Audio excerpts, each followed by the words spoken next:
the very oldest language on the face of this earth. Chico Kikabia Mapuni, Chineke, and son of the Wishala, Nina Goza Hansoya, Nana Jama, and Yana Farosi, Obanana, all the and then so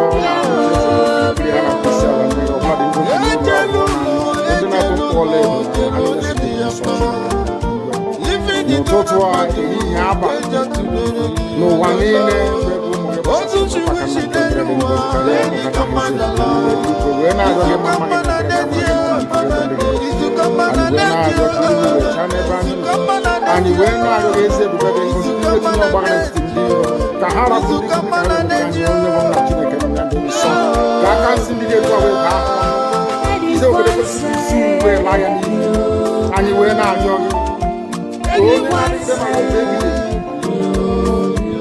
Because you will make a Biafra with your source and we're not going to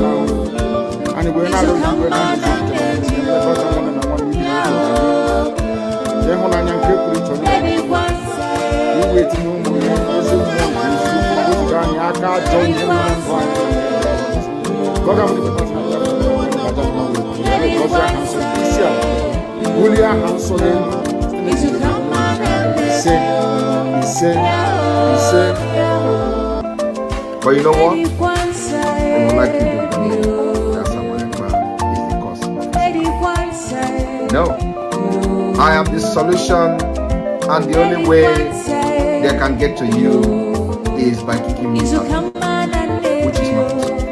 I have come. Look with you.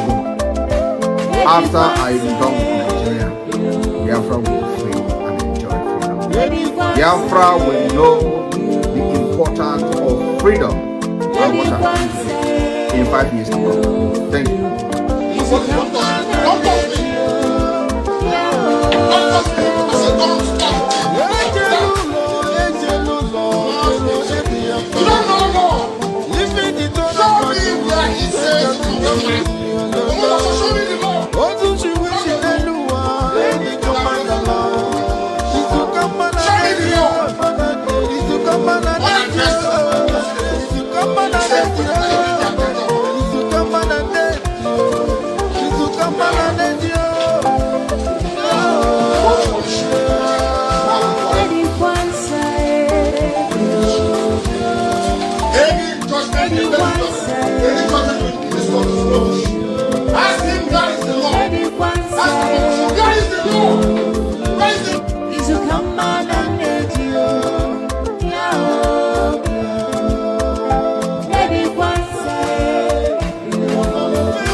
The very oldest language on the face of this earth.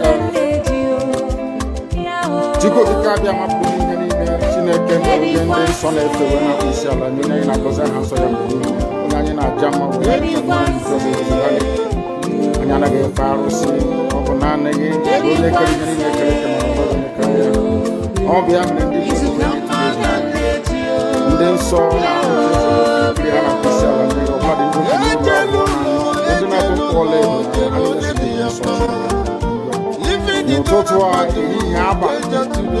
no one in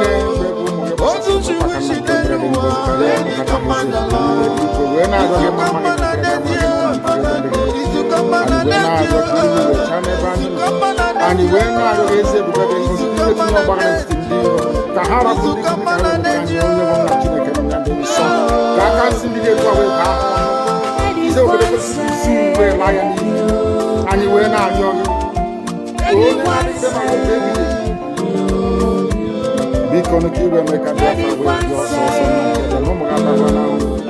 and we're not going to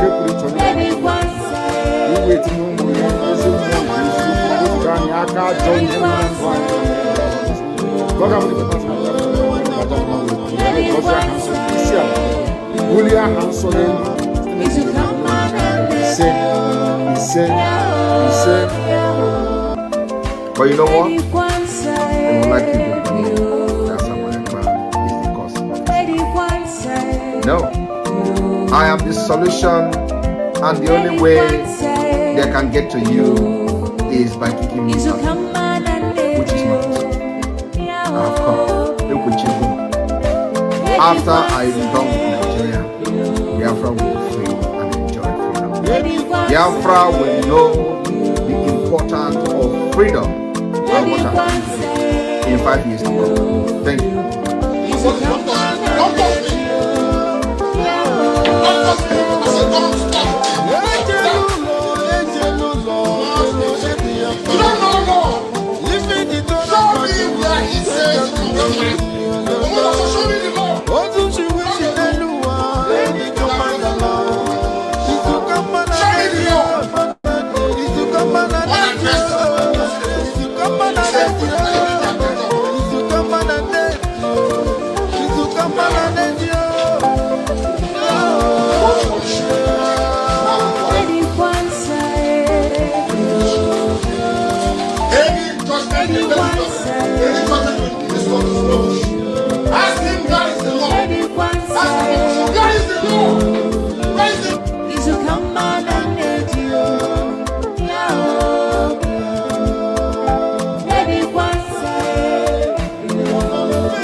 You keep on supporting evil in the zoo, the more your land will be taken from you.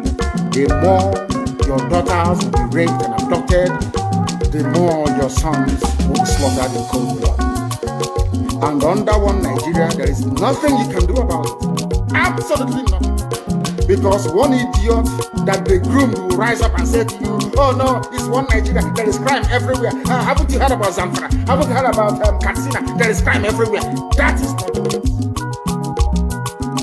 The crimes you have in the north, the insecurity you have in the north is as a direct consequence of their own actions. They grouped them. Al-Qaeda in the Nigeria, ISIS in West Africa, Boko Haram, Fulani headsmen, bandits, all of them. Who brought them to Nigeria? It's Fulani. Fulani brought them into Nigeria. Everybody brought them in. All the state government brought them in. Are you people deaf and dumb and stupid? When you come out and you pretend, oh, we are one Nigeria, go and show somebody was asking, where is the boundary, where will the boundary of Biafra begin? And I asked the fool, where did the boundary of Nigeria begin? People from Niger come in and go as they like. Most of these idiots are from Niger. They are building a pipeline to Niger. They are building a rail line to Niger. They are building roads to Niger. Whereas where the money comes from, which is Biafra land, we don't have those infrastructure. No, we don't. But you're taking our money. You come to Ohaji, you come to everybody, you come to Agulere, you come to Ebo, you take our resources, sell it, get the money, and now you're building a way to Niger, and you want me to be happy with you. Clap for your Nigeria. One Nigeria.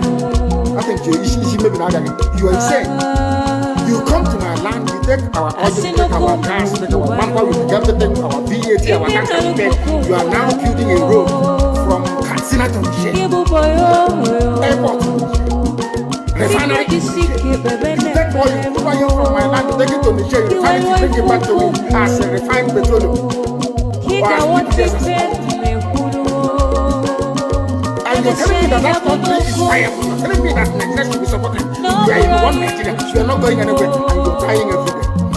Because those that they appointed to speak for you, they gave them money so that they will come out. Pages of the newspaper to give the world the misleading impression that everything is okay when things are go and see the contradictions in it. Nigeria is not working, we are marginalized, and then you come back to say Nigeria is one, you must stay in it. Are you not foolish? These are the useless intellectuals that you have. On one hand, you say Nigeria is not working, you're marginalized, you are being discriminated against, you are suffering, they are killing you everywhere, and you come back to the same place and say Nigeria must be one. Had Nigerians gotten together to say they want to be part of this useless contraption, that's entirely their business. I'm a Democrat, I'm subscribed to it. But have you asked yourself this question? Why is it that all those asking you to remain in one Nigeria has something to gain from Nigeria, or they have benefited in the past? Nothing more, nothing less. I saw the letter that Biafra wrote to President Biden. In it, Biafra said, come and help us fight terrorism, in order to ensure that there will be no regional destabilization. That is their game plan at the U.S. State Department for very many years, until we stepped in. They keep trotting out these lies. Once Nigeria breaks up, there will be destabilization in the entire region. I said that because you don't understand African history. Most of these people are not people. When I say it, they say I'm insulting them. No, I'm not insulting you. Most of them think in Africa, we are tribal creatures in Africa. In Africa, we are tribal creatures in Africa. We always go back to our village where we are born, where our umbilical cord, our long, where it was buried. That's where we come from. That is why every Christmas, Easter, New Year festival, August meeting, you see us migrating back to where we come from. And I keep saying these things to Africans, they don't understand it. They don't understand it. Everywhere in Africa during Christmas, if you like, be in South Africa, if you like, let it be in Kenya, you let it be in Rwanda, everybody from the capital goes to the village. If you go to Accra, the same thing happens. This past Christmas, if you like, go to Cotonou.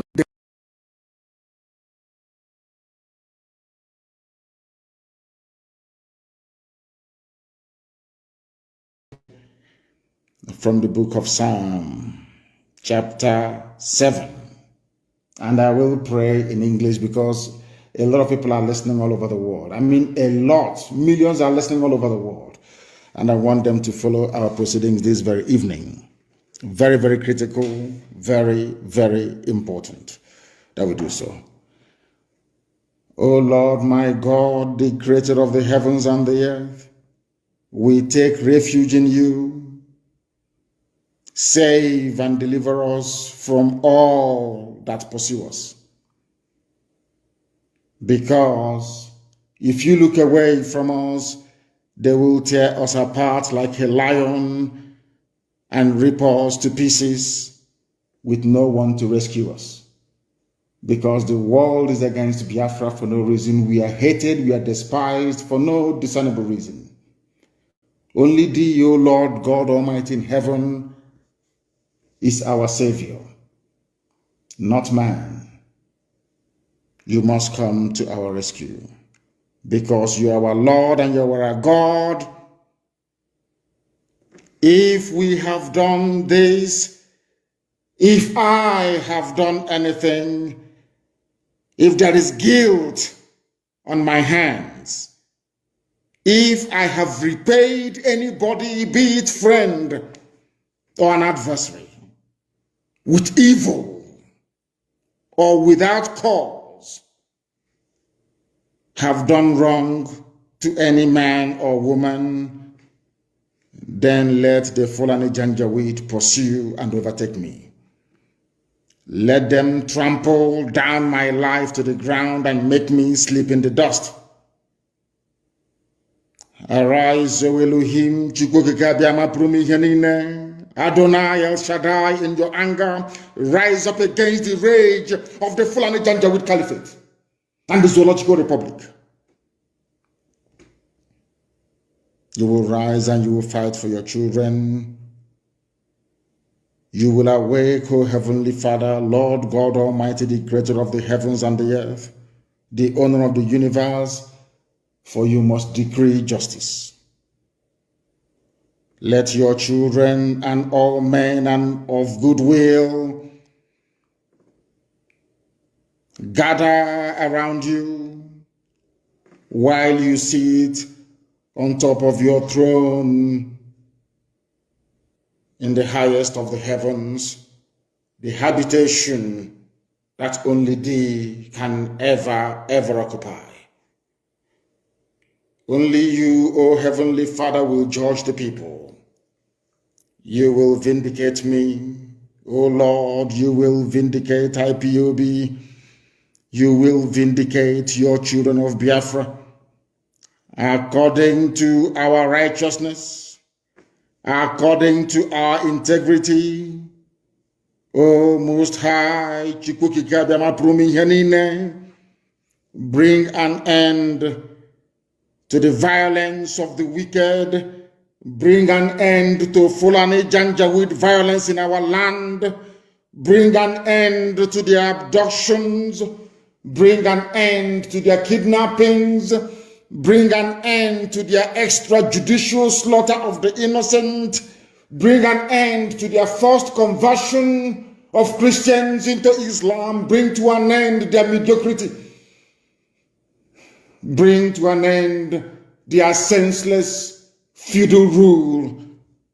Bring to an end their evil and their deception.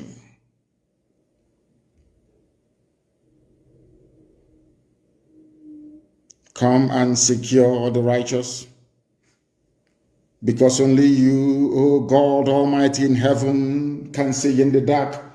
Only you know the hearts of men. You are our shield. We have nobody. Between 67 and 1970, the whole world ganged up and fought against your children. We did not steal anything from anybody. We did not go after anybody's possession nor inheritance. We were on our own in the land that you gave to our ancestors. They conspired, they connived, they colluded to kill us. Over 5 million people. We are dead at the end of it. You are our shield. We do not trust in any man or in any state. We trust only in thee, because you are God and you always save the upright at heart. Anybody whose heart is clean, O Heavenly Father, to those you do not abandon to their enemies. That is why you cannot abandon IPOB. That is why Biafra can never be abandoned. Because your words are yea and amen. You are God, you're not human. Facebook may have been bought over by Nigeria, and we pray that Twitter will not succumb to their threats and their violence. You are God, and you are an upright and a just judge. But you are also a God that displays his wrath every blessed day.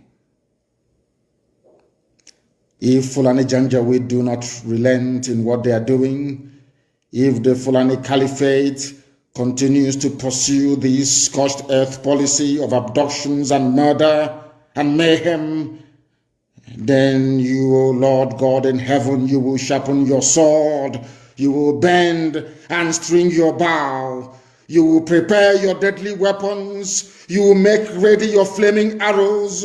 Whoever is pregnant with evil conceives trouble and gives birth to disillusionment. That is what is happening in the zoo called Nigeria. Nigeria is pregnant with evil because it conceived trouble and it has now given birth to disillusionment. All the holes that the Fulani Janjaweed are digging for us into that pit, they are falling into one after the other. The trouble that they have caused will always rebound on them. Their violence will come down on their own heads.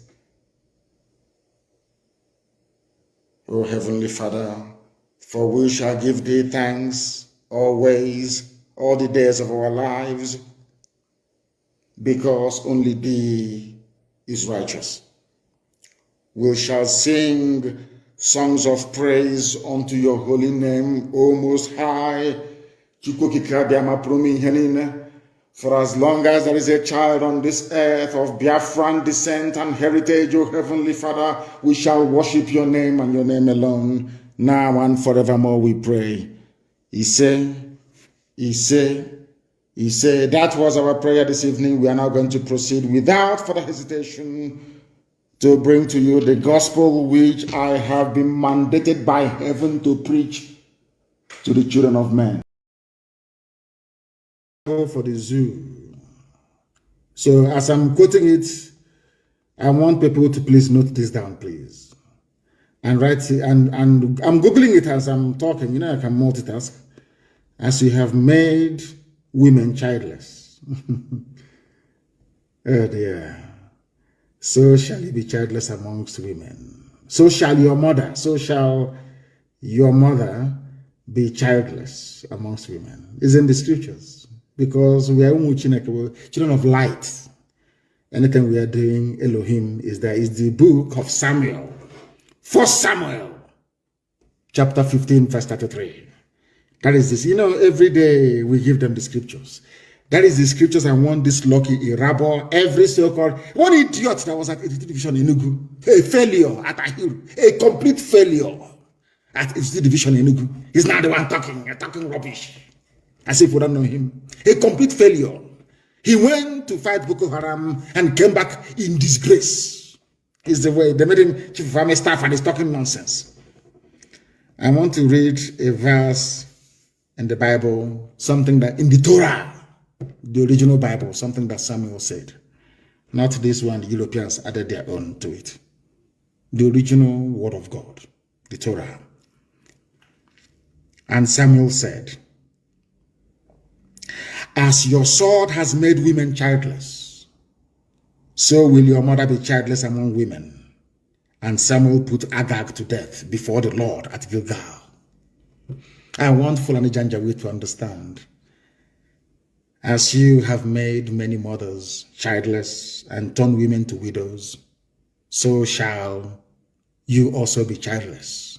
Your children will bear. As I see, you know, by the time we are done with what we are doing, the world will record IPOB and Nnamdi Kanu as mad people. That's what I want. You people are about to see madness, the type you've never seen before. All that money you're saving, you're accumulating and stealing and depositing in Dubai, UAE government will eat it. All the money you have stolen and put in England, the Bank of England will take it. Your children cannot eat it. Oh, you think you can kill other people's children and you're only walking about very free? You people are jokers, honestly. You people, you are mad. You are insane. We don't forgive. We're not going to forget. You see, everybody you killed at Mpo, National High School, at my house, Isiama Faruku, everybody you killed, we are going to avenge all of them. We are going to avenge all of them. That you may see madness. And then after that, let your children come and enjoy now. Let's see. You think you're smart. You can kill other people's children and your own will be enjoying. Going to Cambridge and on stolen wealth. You must be dreaming. Let me tell you what Samuel said. Shmuel, of course, correct pronunciation. As your sword has killed the sons of many mothers. I think the New Living Translation is better. And I want this quotation everywhere tonight. All over the world. The first book of Samuel, chapter 15, verse 33. Use the New Living Translation. This is for Fulani generals and police commissioners in our land. As your AK-47 has killed the sons of many mothers, now your own mother will be childless. Ponder over it. Very, very important. As they are doing all this, their nonsense, they're saying the North cannot be threatened. These are the people threatening us. You know, that is one thing. Sometimes I wonder the type of journalism you have in Nigeria. The people threatening us, they're in our forest, killing us, and now turning around and saying you cannot threaten us. Hey, Zoo, they're called the Northern Elders Forum. It's from their news today. The North can't be threatened into submitting to separatist agenda. That foolishness of IPOB, everybody is now foolish. That thing we saw many years ago, and they killed us for it. They campaigned against us for it. Now everybody has seen it. Isn't God wonderful? Do you see why I said that IPOB, they are the only chosen people? I'm being honest. They are the only people who, what we saw many years ago, some of you are saying it just last night. The Northern Elders Forum has said no amount of political maneuver by secessionists in parts of the country will threaten the North's political fortune ahead of the 2023 elections, which means they are telling you that we hold the key to Nigeria. That's what I'm telling you. People who are in our forests raping and killing our people, they are telling us that we are the ones threatening them. And newspapers will carry this junk. No, his name is Dr. Hakim Baba Ahmed. And my name is Mazen Namdekan. We are not relatives. I don't know who this man is. By blood, by genetic disposition, by religion, by culture, by sexual inclination, I don't know who they are or where they came from. Just that Britain decided that we saw a bunch of monkeys in Africa. Let's put them together as one country. That's what happened. He described the wave of irredentism. Not the wave of Fulani banditry, no. They think they're clever. And some of you make Fulani feel that they're very clever. They're very foolish. Fulani, you people are the ones threatening us. You are the ones in our forest. Fulani, you are the ones that sent Yoruba people on exile as refugees into Benin Republic. Fulani, it is you. Yoruba young people are rising up. You are now claiming we are separatists, irredentists, or whatever garbage you call it. Because you think we are fools. Because you will use Daily Trust, you will use all these stupid Nigerian media houses to drown everybody out. No, but not us. I will come on air to preach. And millions all over the world will listen. Because what we are preaching is the truth. The whole truth and nothing but the truth. Fulani, you are the problem. But you're the ones complaining because you think we're all foolish. Of course, most of us are in the southern part of the zoo. That is why we must continue to tell the Fulani Janjaweed that they cannot succeed. Nigeria must fall. The zoo must fall. There is no alternative. You must go back to where you come from. Even the Hausa will reclaim Gobe, which is Sokoto. Mark my words somewhere. Hausa peasants will rise up against Fulani Janjaweedism. They think they're smart, but no, they are not. They have come to the end of the road. They have come into the land of the rising sun, the land of the ancients, where God in his infinite wisdom saw it fit to plant the first human being on this very earth. That is your end. If you don't know, let me tell you now. Let me tell you one thing you don't understand. Ojukwu is our Moses. All God did between 67 and 70 is to show us that there's a land he prepared for us called Biafra. That's all he did. And now this generation is here to get it. And the walls of that Jericho must fall. The zoo must fall. I have a very, very critical and sobering. Collaborate with the other Nigeria security agencies to carry out their terrorist attack, like what you saw in Abuja last night. They kidnapped just 2 kilometers away from the military checkpoint across Nigeria. And this is no longer issue that anybody will doubt. So what has your low self-esteem Nigeria impacted on you or in you? How have that affected the situation? They are now threatening to kidnap the fake president of Nigeria and has waged war against the capital of Nigeria called Abuja. With all this fact I have said so far, it is clear that Nigeria has become a safe haven for terrorists and has posed a serious threat to international security. I want to also remind you, the proliferation of terrorists or the upsurge of terrorists is not far from the call the fake president made while he was in Egypt. he made a call calling all the terrorists in Africa, all Fulani in Africa, to come to Nigeria without a visa, in validation to the fact that Fulani claim that Nigeria belongs to them. They claim the ownership of Nigeria. This man went to Egypt and opened the door for all the terrorists from the all other Northern Africa to enter Nigeria, and today they have arrived. They have arrived. But you continue to talk about P2P and election. They have arrived. But you continue to live on the script given to you. The script is changing.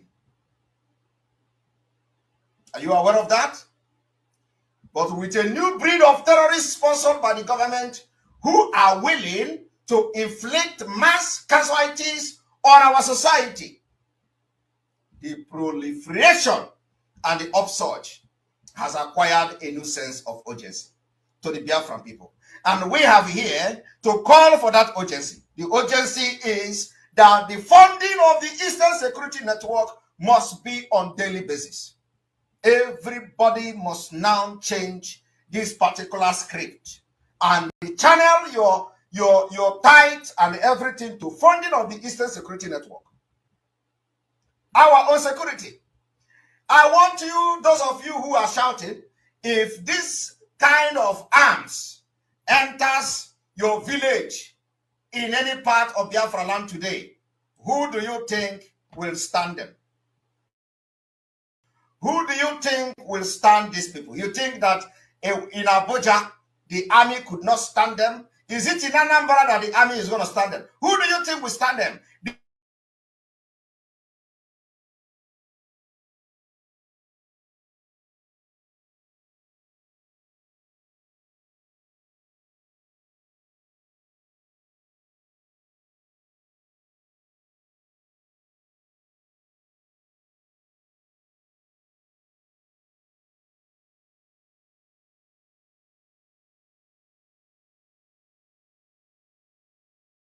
We partly go to a Bubago. We're going to wipe them out of Biafra land. It is part of the script we are going to rewrite. I want you to understand that the second thing that is going to be my point at this evening, we need to look at the security today in a holistic fashion, in an age where security challenges have become multidimensional. Our response must be multidimensional as well. We see today that the kidnappers are kidnapping people just 2 kilometers away from the military checkpoint. Soludo also have bragged that branded all manner of names against Eastern Security Network and agitators. He called them kidnappers, he called them criminals. But Soludo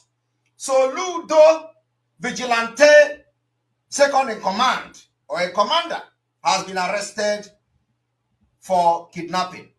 Did you see Soludo coming to social media to talk about that his own vigilante, Anambra vigilante, were arrested for kidnapping? No. This brings me directly to my third point. Any viable security strategy today must be a strategy of group teamwork. No single agitating group possesses all the necessary means for effective security or for effective security management. In our land today, Eastern Security Network need your support. And they need the support of all groups to combat these terrorists. Only through cooperation, alliances, will the full range of the instrument be available to us. And of course, we do not want the presence of military in our land going forward. They also become our enemy because the military have proven and have shown their unpreparedness, and then also those who have alliances with these terrorists, they have shielded them while they attack and kidnap our people. My fourth point, a strategy of engagement required not only a variety of instruments, but also patience in applying them. That is why we are working assiduously every day and night with Umada, chaired by Madam Azoka Charles Nwankwo. We apply the highest level of patience while dealing with these challenges we are facing. We engage and we also engage. We need to keep up our engagement. If we want to change things for the better, we need to do more than provide armed security.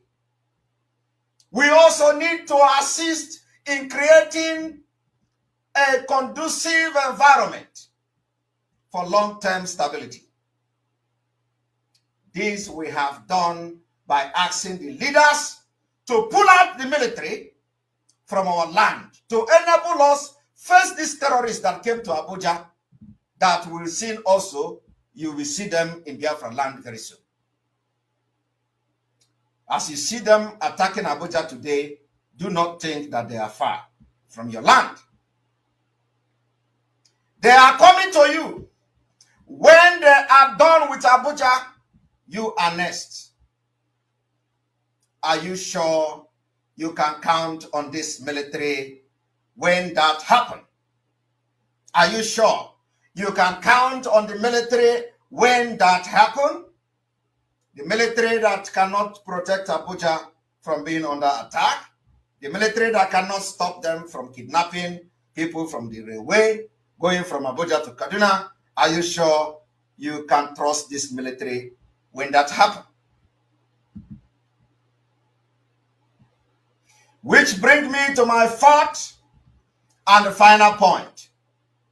A truly effective strategy of engagement, one that has a lasting impact, must be strategy that is firmly based on values. Value system has been the motto of Biafra. We value our lives and value ourselves. So our operational engagement must have the value system. And that Eastern Security Network has applied in the highest decorum. I want to inform you today, as we look forward to liberate Biafrans from Nigeria come 2023, where Biafra is going to be where democracy and freedom, human rights and religious tolerance are the key principles that we must never compromise. And this assurance we have given to international community, those who care to listen to us. There will not only be permanent features of our way of life in Biafra Republic, there will also provide our security policies with the moral compass. I want to inform you, these, in my view, are some of the key underlying principles for a strategy that seeks to address the insecurity in Biafra land. And I believe they explain why IPOB autopilot is so busy and why these alliances are in so much demand, because IPOB autopilot and ESN is able to make unique contribution to such broad strategy of engagement. Not as a police of Biafra, of course, but by making available certain measures in a way no other agitating group can or have ever done. This is because Biafra is here. One very strong measure or asset of that IPOB autopilot is to bring together all genuine agitating group before 2023. In IPOB autopilot under the leadership of Mazi Nnamdi Kanu, these groups sit around the same table trying to find consensus and develop common approach to defend Biafra and defend Biafra land and liberate Biafra people from Nigeria come 2023. This does not rule out occasional disagreement, but in the end, the culture of compromise and the habit of cooperation always prove stronger than our disagreement in the struggle. This deep-rooted sense of common purpose in getting Biafra liberated by 2023 has enabled the IPOB autopilot to engage in some of the most demanding engagement and to carry on even if the obstacle seemed insurmountable at times. This unique staying power is sometimes, or should I say, is something that only a permanent alliance can give you. Permanent alliance. It is tremendous measure and asset and something that we must preserve. Every alliances we have had so far must be preserved going forward as we are changing the script of Nigeria in your life.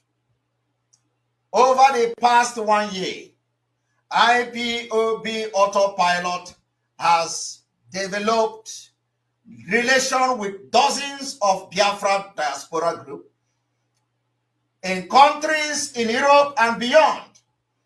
These partnership or alliances, as you may call it, have thus created a cooperative momentum that has never before existed on this Biafra movement.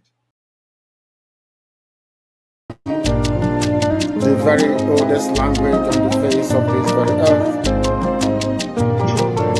Because I can say that from what I have just listened from you, it is just not ordinary. Very wonderful.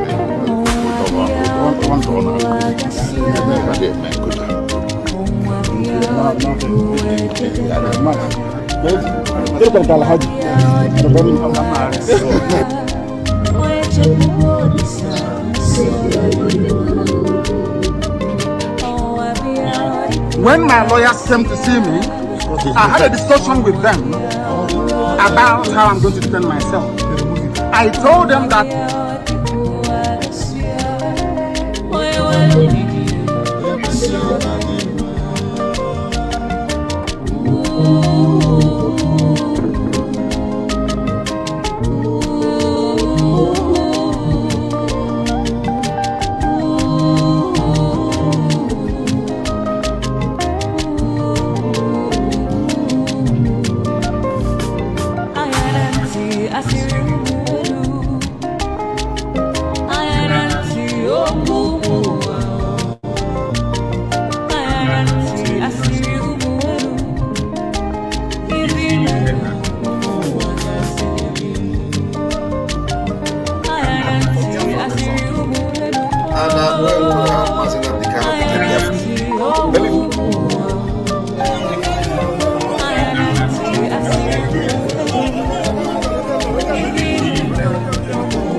Welcome, welcome, welcome, welcome. Thank you for joining us on today's program. We have come again this morning. As always, I appreciate everyone that has connected wherever you are connecting from. Whether you are watching us on TikTok or you're watching on YouTube or you're watching on Facebook, wherever you are connected to this program, please kindly like and share the program. You are welcome wherever you are. You are a special guest, and I appreciate your support on this platform. Like and share the program. Don't watch alone. Make sure you invite someone to join us on this program. Those people that have a superior argument, those people that are seeking to ask us questions, those who have questions to ask, send the program to them so that they can be able to come in and air their opinion. This platform, as I always say, is a platform for public opinion. You must not be a Biafran to join us on this platform, whether you are a Biafran or non-Biafran, whatever be your orientation or your ideology, whatever be your religion or your location, you are welcome on this platform, and we are open for discussion. We are not here to insult anybody nor attack anybody. All we do here is to present Biafra before the world as the only remedy to the failed state Nigeria. And when we say that, it is not to denigrate other regions or other tribes and locations. Everyone has the right to live. That is all we are saying. Live and let's live. Let countries be created along value system. Let countries be created along value system. Let the contraction called Nigeria recognize our referendum. If they do not recognize our self-referendum, they should conduct theirs and let us compare. The only solution to the situation in continental Nigeria today remains Biafra. This integration will solve 90% of the problem you are seeing today in Nigeria. This is a fact. And the earlier the international community pay attention and do the right thing, the better for all of us. The more you continue to postpone the doomsday, it is definitely going to come. The only thing you are doing by postponing taking action is that you are delaying the doomsday from coming. But is it going to come? It is definitely going to come. What we are preaching here is not war. We are not preaching hatred. We are not preaching chaos. All we are saying is that lives in Nigeria has to matter. And the indigenous people in that contraction need safety and security. The only way to safeguard humanity in Nigeria remains disintegration. It is not a request made out of hate. It is not a request made out of ignorance. It's not a request made out of envy, jealousy, or pride. No, it is the right thing to do to save humanity. That is why we will continue to follow that path. We will continue to make our requests, and we'll continue to make our voice heard, regardless how you feel or what you think. If you think you have a superior argument, feel free. Join us here. Let's argue it out. Let's iron it out and let the world be the judge. A lot of people are watching us on TikTok, on Facebook, on YouTube, wherever you are watching. All you need to do is to send in your request when the time comes, and I will bring you in your opinion. Once again, I want to remind you that in this platform, we do not come here to instigate violence. We don't come here to preach hate. We do not come here to attack any people on the individual. We don't come here to attack any religion or race. What we do is to promote the cause of freedom, more especially the Biafran people's freedom, and provide solution to the contraction called Nigeria. So I welcome everyone that has connected wherever you are connecting from. And today we are going to have a very important discussion. This very program has to go viral. Wherever you are watching, please don't watch alone. Send this message to everyone that you know, both friends and foes. It is a very important discussion. It's going to affect so many areas. So many things are going on. A whole lot is going on as we speak. And we will try as much as possible to touch all areas that affects us as Biafrans. For those who are with me on YouTube, where I'm hosting this program, you can see the topic of the program there. It says, Nigeria strikes again, but the world is watching. Biafra will not be silenced. Israel react. Nigeria strike again. But the world is watching. Biafra will not be silenced. Israel react. This very topic I choose is going to lead us to so many issues that we're going to discuss today. And most of the topic we are going to back it with video evidence. That is what we do in this platform. So you wouldn't say we are making things up or we are creating our own information or it is an AI. Most of the information we bring here, we show you video evidence for confirmation. We don't come here for propaganda. This is not a platform for propaganda or blackmail. That is why we go on facts. Once you join us, if you are not comfortable with what you see, you are entitled to move away. But if the program resonates with you, all you need to do is to help us and share the program to other people who you feel will have interest on what we are saying. If you have a superior argument, you are welcome. You are highly welcome. We will give you the opportunity to express yourself and the world will be the judge. So my fellow Biafrans, wherever you are watching from, I welcome everyone that have joined us this morning on this program. I welcome all the warriors across the world. I welcome all the truth seekers. And I welcome every Biafran watching from all parts of the world, mainly those who are watching from Biafran land.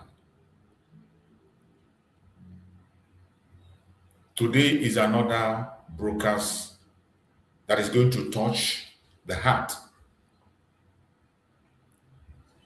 Today is also about accountability. Today is about political structure. Today is about future of a people.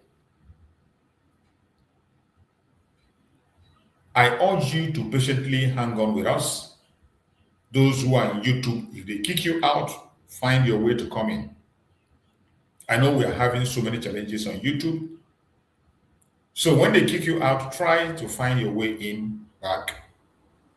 We will continue. We will not allow them to stop us. Share the live stream. By sharing and liking, you are equally helping us to hang on because the attack we are getting is so much, it's so huge. For us to overcome it, you have to support by sharing, by liking the program. That will help us to be afloat and continue to make sure that the informations that are needed are out there. What we are about to discuss, they don't want to amplify. They don't want us to amplify it. The topic we are about to discuss is one of those things they don't want to hear. They do not want us to amplify it. And that is why each time we come, they attack us on our program. But we will not stop. No matter how they try to stop us, we will not stop. And for us to overcome, you must play your own part while I play my own part. Many of us have seen what is happening in Biafra land today, mainly in Osun, the attack of the Nigerian military. They have continued on their attack and genocide in our land. Let us begin with the reality on the ground. As we speak, reports continue to emerge of military operation across Southeast,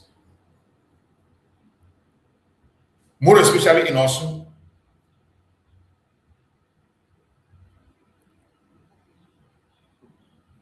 As we speak, there is a heavy tension in Osun. There is a war going on in Biafra land, also to be precise. Businesses are disrupted, families are very anxious. A lot of casualties, even while the world is moving on as if nothing happened. As we speak, there is a war going on in Biafra land, also to be precise. You cannot see this in the media. No media house is going to report it. All these content creators, you won't see them, most of them reporting it. You are not going to see it in large platform. That is why they try to attack us and make us small. But we will continue to speak, no matter how little impact we are going to make. We must continue to speak. There is war going on in Biafra land as we speak. And the people that are leading the war are the enemies of the arch enemies of Biafra. This is the same country that tell you that they have sovereignty, tell you about non-state actors. But as we speak, the people that are in charge of this video operation, non-state actors, sponsored by the government. Nigerian government have sponsored a lot of criminals against Biafra. The same way they sponsored Asare Dokubo, continue to back Asare Dokubo up, provide weapon and everything with him. Today, another criminal is in the forefront of destroying Biafran land, the one they call the Jele. We have a video confirmation of that, and you're going to see it here. And then, this is what you call a country. The official explanation is always security operation. That is what they will tell you. Nigerian government will tell you, and confront them now, ask them, they will tell you security of operation. But the question many are asking is, why does the Southeast consistently experience such heavy military presence? Why is it that it's only in the Southeast that they are so bold, so anxious to take over the people and attack the people? Who are these terrorists? Who are these people they are attacking? Everybody in the planet Earth today that knows about Nigeria know where the terrorists in Nigeria are, the northern part of Nigeria. Everybody knows that the people we have in the southeastern part of Nigeria are the agitators, the IPOB members, the ASN, who were meant to protect their people against the terrorists. But what Nigerian government do is that they exercise their force against the people that are trying to protect themselves against the terrorists. And today, you see video confirmation that Nigeria is sponsoring terrorists into Biafra land to attack innocent Biafrans who are protecting their land. This has been their modus operandi. Every time they go to Biafra land, destroy lives and property, and we have evidence to that. You saw one of the arch enemies of Biafra, a criminal, a non-criminal, sponsored by federal government, given troops, given ammunition to go to Biafra land and begin to foment trouble and take innocent life. You see why we were crying and shouting when we heard that these people went and acquired chemical. They went and acquired toxic chemical. You see why we were worried when we had that information. And I want everybody to pay attention and continue to watch where they are going to use it. You see why I was calling on international community here. Every day I speak and call them to pay attention to the dangerous chemical that Nigerian government bought through the NSA, National Security Advisor. Today, they are sponsoring non-state actors, criminals. They are sponsoring terrorists to go after our people in Osun. What crime have they committed? They are protecting their land against the terrorists. They are protecting their land against the terrorists. These were the ESN formed by Mazen Nandekan. When some of them were hijacked by the federal government and turned to government property, Mazen Samuel rescued most of them and made them Liberation Army. And their duty have always remained to protect Biafran land in the bushes, to secure Biafran land against the terrorists. That has been their duty. And they have been carrying out that duty. They are not in the street. We have never had anywhere where they went for kidnapping. We have never had anywhere where they went and invaded any village. We have never had anywhere where they went and sent people to IDP camp. But in the northern part of Nigeria, where terrorists are kidnapping every single day and they are releasing video. They kidnap people, they demand for ransom and they collect ransom. You cannot see the kind of operation going in Biafra land, going in that terrorist ground. In the northern part of Nigeria, terrorists will presently kidnap an entire school and its pupils. Kidnap 200 people at a time and take them to the bush, begin to demand ransom. The government will not go after them. They will pay ransom and they'll be released.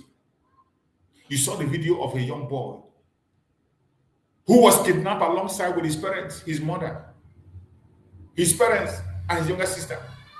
And the father was murdered in cold blood. The sister was still held in captivity, and they released the poor boy, a very young boy of not up to 11 years, was released to go and look for money to come and bail his sister. After so many years. But the government is not concerned about the situation in the north. They are not concerned about the real terrorists that are kidnapping people, buying ammunition, shooting down aircraft. They are not. They don't care about them. The place they put their armor tank is in Biafra land. As we speak, they are conducting operation in Biafra land with armor tank and aircraft. Jet is bombing Biafra. There is war going on in Osuwogu as we speak. Which terrorists do you have in Osun? Have you ever had any mass kidnapping in Osun? Have you ever heard of any invasion? Have you heard of any village taken over, or people land taken over, or people house taken over? Have you heard about any kidnapping and asking of ransom in Biafra land? None of that has happened. But you see what the Nigerian government is doing in that territory. Why does the Southeast consistently experience such heavy military presence? That is the question you will ask. Why does dialogue appear weaker than force? When they come to the issue of Biafra, the Nigerian government will not be ready to dialogue, or they will not be ready to listen to you for any reason whatsoever. Mazen Nandekan have been crying for many, many years. Even before the establishment of ESN, Mazen Nandekan cried, call the governors, secure your people. The terrorism that is taking over Nigeria, entire Nigeria today, Mazen Nandekan shouted and warned, but instead of listening, what did they do? They kidnapped him. And today put him in detention. They kidnapped him. Simon Ekpa came on board to continue to hold them responsible and protect the land. They connived with Finland and they detained him. Today, they have reopened the war in Biafra land, attacking innocent Biafrans in Biafra land, taking innocent lives. Meanwhile, in the northern part of Nigeria, where the terrorists are, they are negotiating. They call them for negotiation. They discuss with them. They talk with them. They dialogue with them. But the people who are asking for a legitimate cause, everyone knows what we are asking for, the IPOB. Everybody knows what the indigenous people of Biafra is asking for. All they ask for is self-determination. What is the bandit in the north looking for? What is the terrorist in the north looking for? What are they asking for? But yet, the government is willing to dialogue with them. Even when they continue to kidnap, they continue to invade. As we speak, just yesterday, ISWAP took over a barrack in the north. More barracks were attacked in the north, and you won't hear it in their news. You won't speak about it. All their focus is in Biafra land. As we speak, they are invading Biafra land. Osumohu is under fire as we speak, for no just cause. And they are invading our land with known terrorists that they recruited. That's what they're using in our land. Non-state actors who are paid to take innocent life.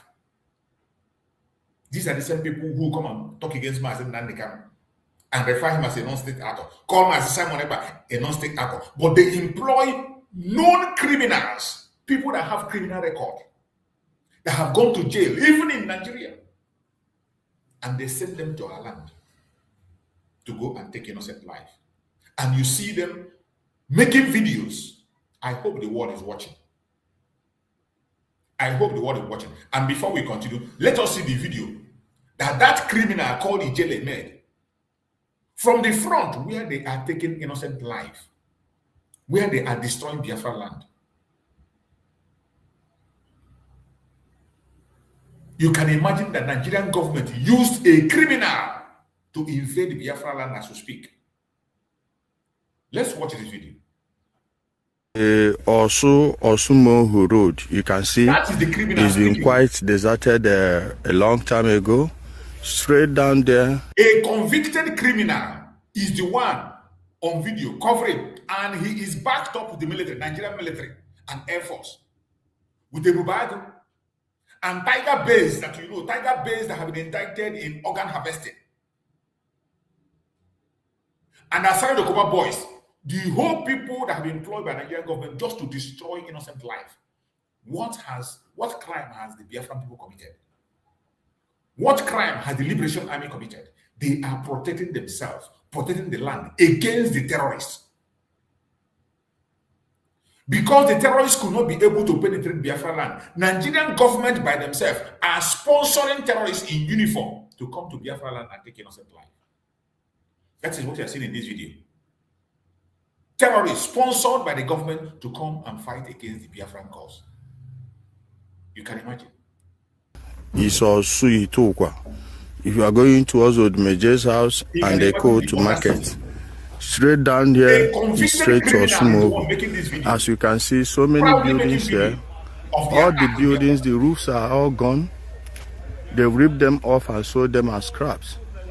The homes you will see with roofs are mostly the ones the criminals are using for their operation. I'll be careful with this so I don't snap some of the forces. So you can see, like this home now, some of them may be using it as an observation point, but you can see everything there is gone. We are to be a nation. They talk about sovereignty. How will a convicted criminal, be in the front line in Biafra land with the military to invade homes? What is the job of this criminal? He is not a military man. As far as I know, he has no position. He's not occupying any position. He's not even a vigilante. All we know him is with criminality. Even when he was in Turkey, he was a criminal. It was because of his criminality that he was deported from Turkey. Today, Nigerian government employed him because they saw that this idiot is the arch enemy of the Igbo people. This is a man who was standing against Mazen Nandekano, calling for the death sentence for Mazen Nandekano. Today, Nigerian government deemed fit to use him as a willing tool into Biafran land. Look at him, live in Biafran land, protected, even gathered inside the armor tank. Took a picture inside an armor tank, which many of you have seen, to go and fight against people who are fighting for their self-determination. The terrorists in the north are there. They have not gone after them. They are negotiating, paying ransom every blessed day, paying ransom, negotiating, recruiting them to the military, only to bring them down to Biafra land to fight against people that are fighting with a just cause. They are not willing to discuss with us, but they are willing to bring terrorists in our land. And these are the terrorists. Those of you from Osu, you will know where I'm talking about. So we are here with their first line of defense. This criminal showing his face live in Biafra land as they invade. You can imagine a born criminal, a convicted criminal in Biafra land come to the land to invade. And he is bold to make a picture with his own image, make a video, and cover it up. We've gotten to the MTN mast in Osu. The other team has taken over the Odumeje's house. Then the MTN mast is by this side. I can't show you for security purposes. But these guys, we know where they are. They are currently pinned down. And they are so desperate that they can use anything. They can use any weapon. They can use anybody as an instrument to destroy Biafra land. Look at the idiot they are using. And in this journey that he has gone, Chukwu Okike himself will take him out. He will never come back from this journey. He will never come back alive from this journey. You will never come back alive from this journey. You can imagine the audacity to take a video A convicted criminal taking a video of invasion of Biafra land. And we have people that call themselves lawmakers. We have people that call themselves traditional rulers. We have people that call themselves senators. We have politicians, we have governors who claim to represent the people. Now, the enemy of the people is employed to come to Biafra land, and he is boldly making a picture, making a video. And you see a bunch of idiots jumping up and down and claiming, oh, they are sympathizers of Biafra. All those ones who every time they call Mazi Simon Ekpa, they call Mazi Simon like a Lolo Neka. Look at it. Look at what is happening. The P2B them and all those ones who are supporting those, who are in their house assembly. This can never happen in any other clan. It will never happen. It will not happen in Hausa land. It will not happen in Yoruba land. Only in Igbo land. Because we have no representation. Because we have nobody represent us. That was why Mazen Nandekano took up that position. They took him out. Mazen Simon Ekpa took up that position. If Mazen Simon Ekpa was around, this idiot he dare not enter Imo State, let alone go into Osun. With military backup. If Mazen Simon Ekpa was around, he dare not, he will never attempt to make any step into Imo State, let alone going to Osun to go and fight against the Liberation Army of Biafra who are protecting the land. That is how backward we have become. That is how we have fallen. And they will tell you that Nigeria is a state. This can never happen in a country. A non-state actor, a well-known criminal who just came out from prison recently was given armored tank with the military, working with the military. Somebody who just came out from detention, prison recently. What other thing do you need to hear to know that they want to destroy us? I hope the international community is watching. I hope the whole world is watching. It is only in Nigeria that you can permit a criminal. Only in Nigeria. It doesn't happen in any other part of the world. Only in Nigeria that they will boldly bring out a terrorist to be working with the military. Working with their forces. The only reason it is easier for them to do is because they are all terrorists. That's why you say Nigerian military are terrorists. That is what they are. Because if they are not, they cannot be operating with a criminal. It is easier for them to operate with a criminal because they are all corrupt. That was why a Canadian court told you that all the ruling parties in Nigeria are terrorist organizations. And when you hear that, you think that people are making it up. Nobody makes anything up. In this platform, we don't make things up. This is the truth and nothing but the truth. And this one is one of the evidence to show you that all the political groups in Nigeria are terrorists. They are terrorists because if Nigeria was a safe country, this thing cannot happen. A criminal cannot be this bold. A criminal cannot be this bold, taking a video of operation with the military in the front. You see the boldness. And some of us, what we do is that we are busy abusing each other, attacking each other. Look at an enemy, somebody who have declared war against us. Look at an idiot, a born criminal declared war against us. He is working alongside with Asare Dokubo. In this operation, Tiger Base that is harvesting our organ is here. Asare Dokubo is there with them. Nigerian terrorists are there with him. They went to invade our land. And we have lawmakers. We have people who claim that they are representatives of the people. When we say that Biafra has no representation in Nigeria, now you understand it better. Maybe you don't understand it before, but now you begin to understand it. It is only in Nigeria you can see this kind of madness. It doesn't happen in any other place. You cannot see this in any other place. You can't find it in any other place, except in Nigeria. What a shame.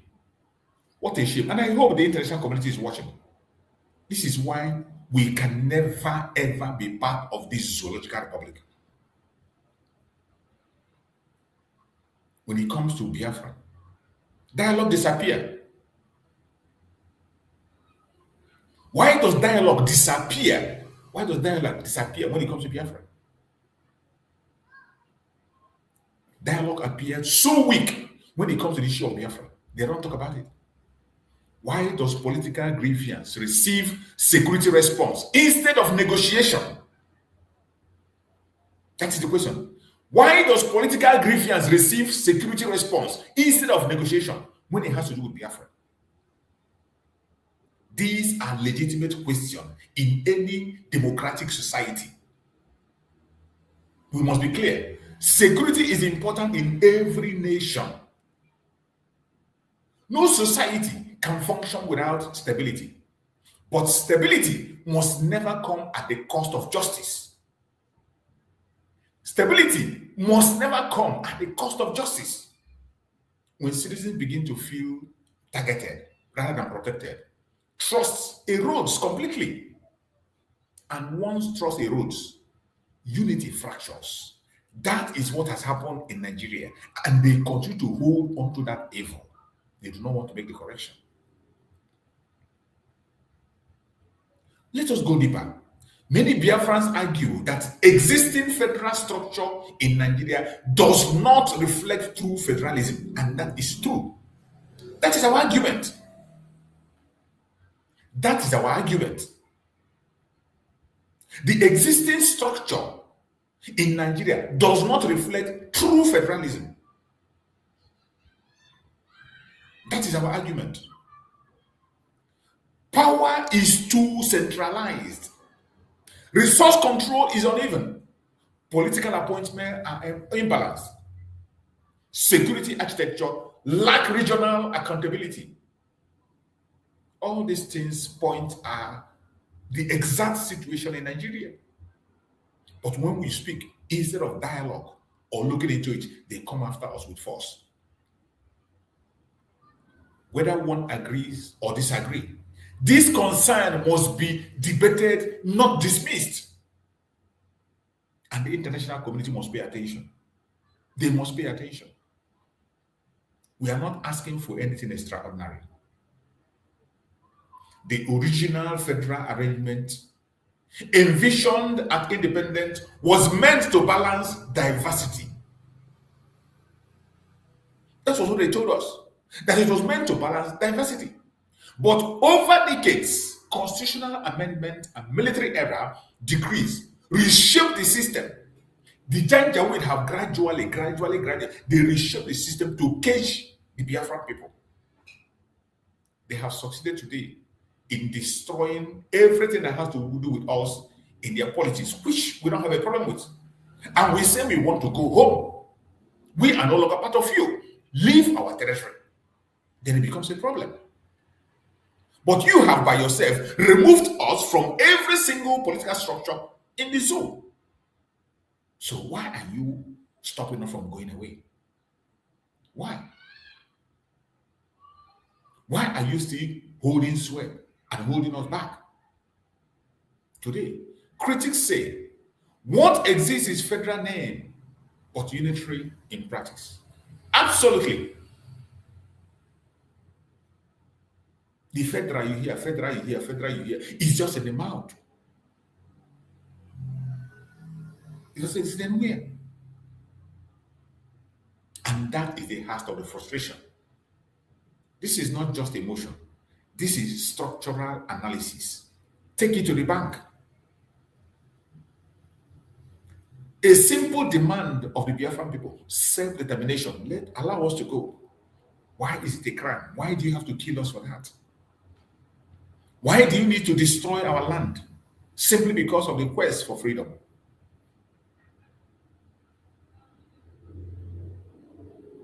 When people begin to describe a political structure as designed to marginalize, it means trust in representation has collapsed. That is our situation in Biafra land. That is our situation in Biafra land. They have intentionally designed a political structure, designed it in a way that we have been totally, it's not even, this time around, it's not even marginalized. We are totally taken out of the picture. And we say, no problem. We want to go. Allow us to go. They don't want us to go. How do you explain that? How do you explain that? The global attention is needed. I hope the world is listening. I hope the world is watching. More especially now that the United States is on the ground, I hope they are seeing what is going on. They continue genocide. They continue attack against the innocent.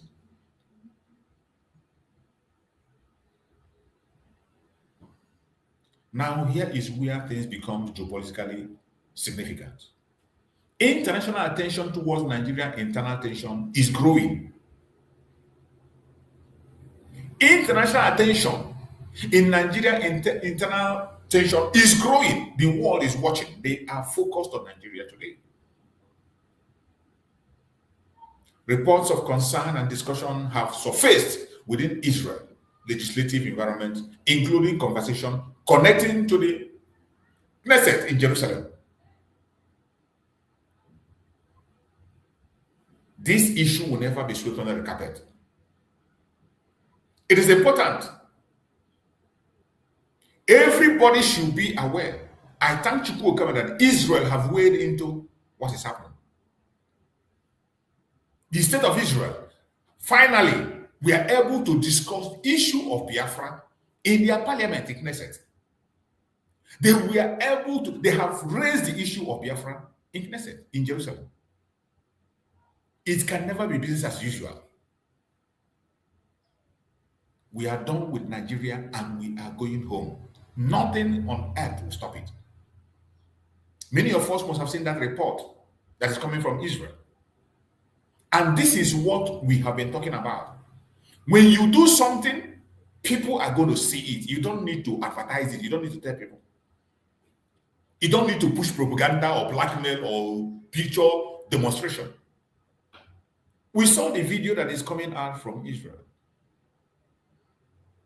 Every one of us saw the discussion, how the issue of Biafra was put on the table, championed by the IPOB. I am going to play the video so that you can see, because when we speak, we'll show you videos for you to confirm. I have told you in this platform, my cause is Biafra. Once you do anything positive for Biafra, I will promote it and I will support it to 100%. I don't care the group where you belong. Whichever group you are, the most important thing for me personally is the common interest. Unity of purpose. Unity of purpose is what is my concern. Whatever you see that has to bring influence to Biafra, that has to project Biafra to the world, that has to bring our freedom, do it, let us see it, we will promote it.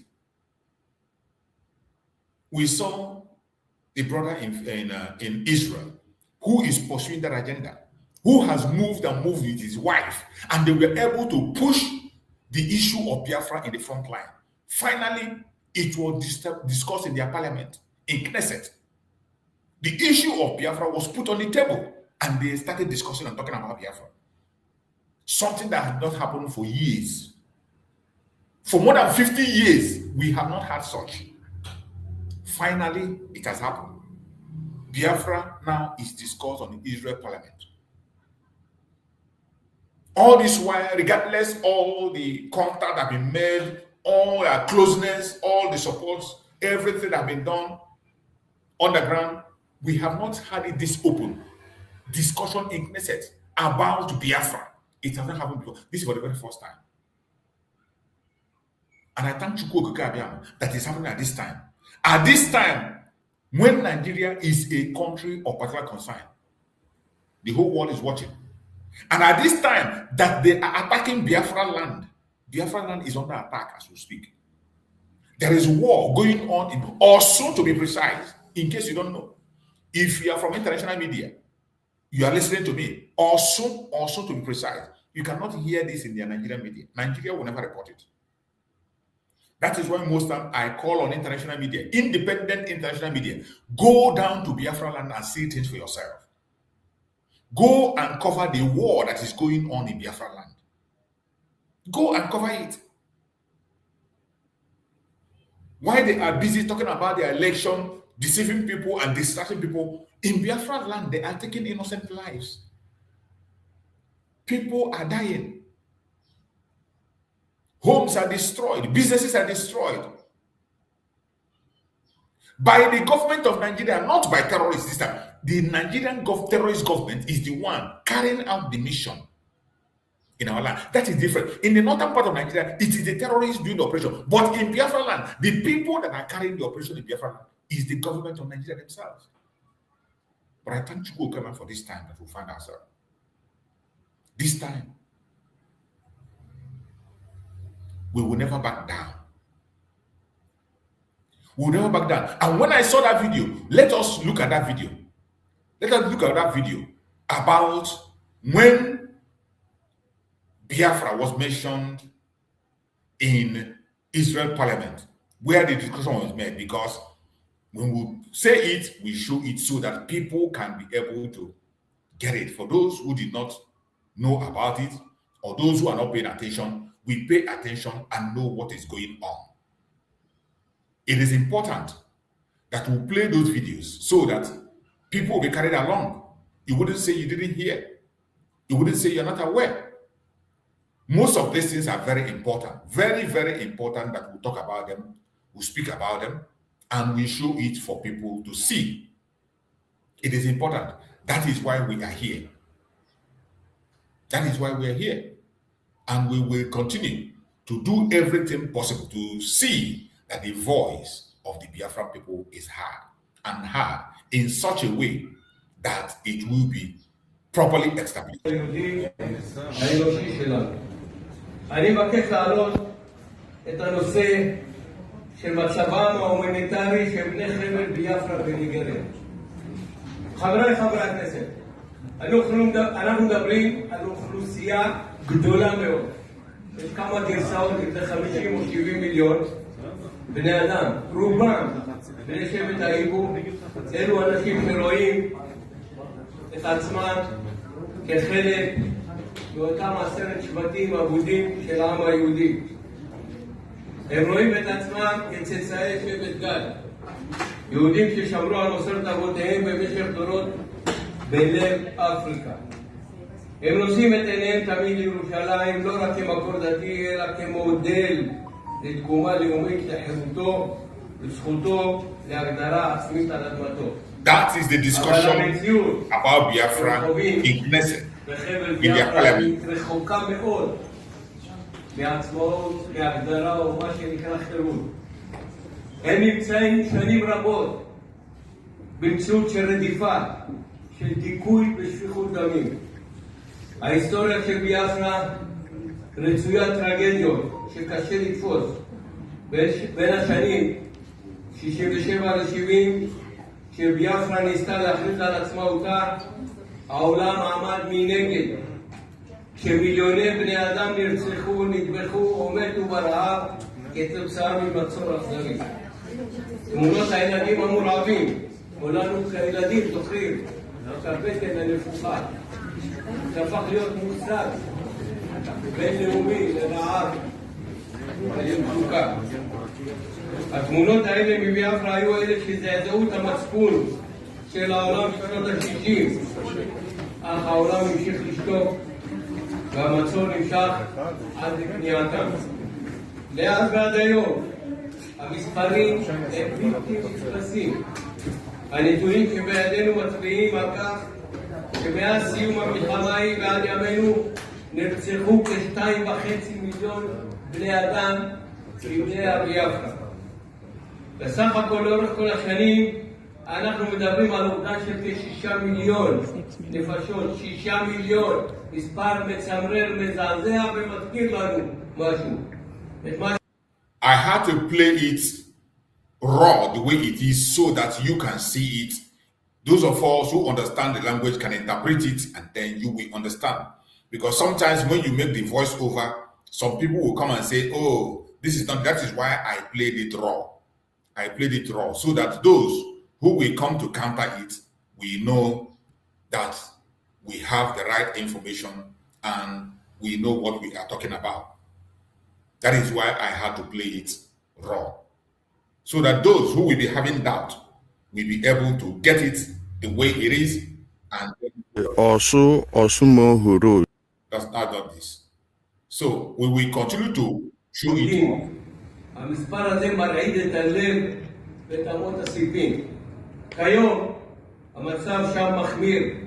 מצפון ניגריה פולשים מוסלמים קיצוניים המבקשים להשתלט על חבל ארץ זה בחסות שתיקה ואף עידוד של השלטון המרכזי. בני האיגו עומדים בפני ברירה אכזרית שהציב בפניהם בעבר שר המשפטים הניגרי להתאסלם, למות או לחיות בגלות נצחית. ואני שואל, שאלה רטורית, למה אנחנו צריכים את הלב? המצפון היהודי מחייב. Addressed to the Knesset, an Israeli lawmaker drew stark parallels between the historical suffering of the Biafran people in Nigeria and the Jewish Holocaust, urging Israel's foreign ministry to elevate the issue on global platforms. The debate, centered on the southeastern Nigerian region historically known as Biafra, home to the Igbo ethnic group, highlighted ongoing allegations of persecution, displacement, and violence, while the government response emphasized diplomatic caution and respect for Nigerian sovereignty. The discussion was initiated by member of Knesset, MK Yaakov Margi, who proposed adding the topic to the parliamentary agenda.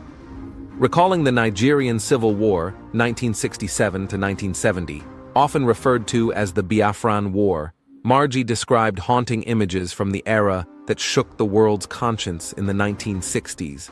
He noted the international symbol of starvation embodied by children with swollen bellies due to kwashiorkor, a severe form of malnutrition caused by the blockade imposed by Nigerian forces. Despite global outrage, Margi lamented, the world continued to remain silent, and the siege continued until their surrender. Margi presented staggering figures to underscore the scale of the tragedy. An estimated 2.5 million Biafrans killed since the war's end, totaling around 6 million deaths over the decades. 6 million. A chilling, shocking number that reminds us of something of what we went through as Jews, he exclaimed, evoking the Holocaust's death toll. He argued that this number shakes the heart and the foundations, compelling a Jewish moral imperative to act. Turning to contemporary issues, Margi painted a dire picture of escalating threats in the region. He accused extremist Muslim groups from northern Nigeria of invading. This is exactly what they were saying in that version that I played, where they were speaking in a Jewish language. For those who understand Jewish language, you understand that. So this is exactly what we've been asking for. Most of the time when I come here with pro-Christian, we talk about engagement, that people in America should engage. This is what the kind of a thing we expect in the United States. That people should move and push information that the discussion of Biafra should be on the front line. But I don't know why it's not happening in the US. Somebody made this impossible in Israel. Somebody made it possible in Israel. A family, a member of IPOB member made it possible. And I'm going to play the video. You will see the man and his wife that made it possible for this discussion of Biafra to be made in the parliament. They are now suggesting this as one of the topics that will be discussed in the parliament. So this is the kind of things, it's not by somebody coming to tell me you did this, you did that, or claiming what you have not done. That is, when you do something, people will see, look at what was done by IPOB. And as I have said, whenever I see any action that promotes Biafra, I will promote it. I don't need you to come and tell me or come and involve me or come and send it to me. I will see it. Biafrans will see it all over the world. Somebody made this possible. Somebody made this possible. And this is what we call engagement. This is what we call lobbying. It is someone that lobbied this. Somebody that lobbied until this became possible. It was as a result of lobbying. That was why this was achieved. It didn't just come from the blues. And I want to play the video of the people that made it possible. I'm going to play the video of the people that made, so that before somebody will come and tell you that he or she made it, you will now know the people that made it possible. That is when we are talking about engagement, that somebody should engage, do something anywhere you are, in any country where you are. Let there be visible something you do that people will see. When they see it, you don't need to convince anybody. When Biafrans see what you have done, it will be before the whole world and clear, without any doubt. Without any doubt. Without anybody coming to claim this or that. You will see it, and Biafrans will support it wholeheartedly. Who will see a good work that will not support it? Only an evil person. Only an evil person. Like this job. No matter the group where you belong, no matter who you support or who you follow, when you say a work that has been done accurately to promote the cause that you are involved in, even if you're in that group, you need to be happy about it. And I appreciate the people that made this possible. I pray that you first of all, our leader, listen to them. These are the people that made it possible. You will be happy to see this video because we are doing it with our heart. Everything that we are doing is for Biafra and for you. With big promotion to you from our voters. Me and my coordinator here, Mazi Victor General Below. Today we made history in Israel. After 56 years, the Knesset, which is the Israeli parliament, spoke about Biafra. Spoke about the humanitarian situation in Biafra. Spoke about the situation. Spoke about their killings, the massacres, and how there is urgent need. How much there is an urgent need for Israel to step forward. Because of values of life that we cherish and share so much, to step forward and defend all Biafrans. So from this Nigerian modern machine. Exactly. Yeah. And the person who spoke for us was the Minister of Welfare, Mr. Jacob Mergui. And he was wonderful. When he spoke, the way he spoke with passion, I was too emotional. I even cried because it was really too emotional the way he spoke. Exactly. And then our Deputy Minister of Foreign Affairs, she stood up. She was wonderful. She was okay also, and she spoke about the empathy that the Israeli government has for the situation in Biafra, and she urged the Knesset members to do another discussion. Even at her office, they will decide on which committee they will take our case, so that we will walk. We will have walking groups just for Biafra, to promote the situation of Biafra, to promote it forward. Who knows? Maybe it will lead to freedom very soon. So this is for you, Mazi Nnamdi Kanu, our leader, the leader of the indigenous people of Biafra, and for the people of Biafra, from here, from the Knesset, me, Rachel Nwosu, and Mazi Obilo, Victor Uchenna Obilo, our coordinator. We thank God, we thank Elohim for this day, for this history. So that is what it is. There is nothing I need to add. She has said it all. Today is a wonderful day. History in the making.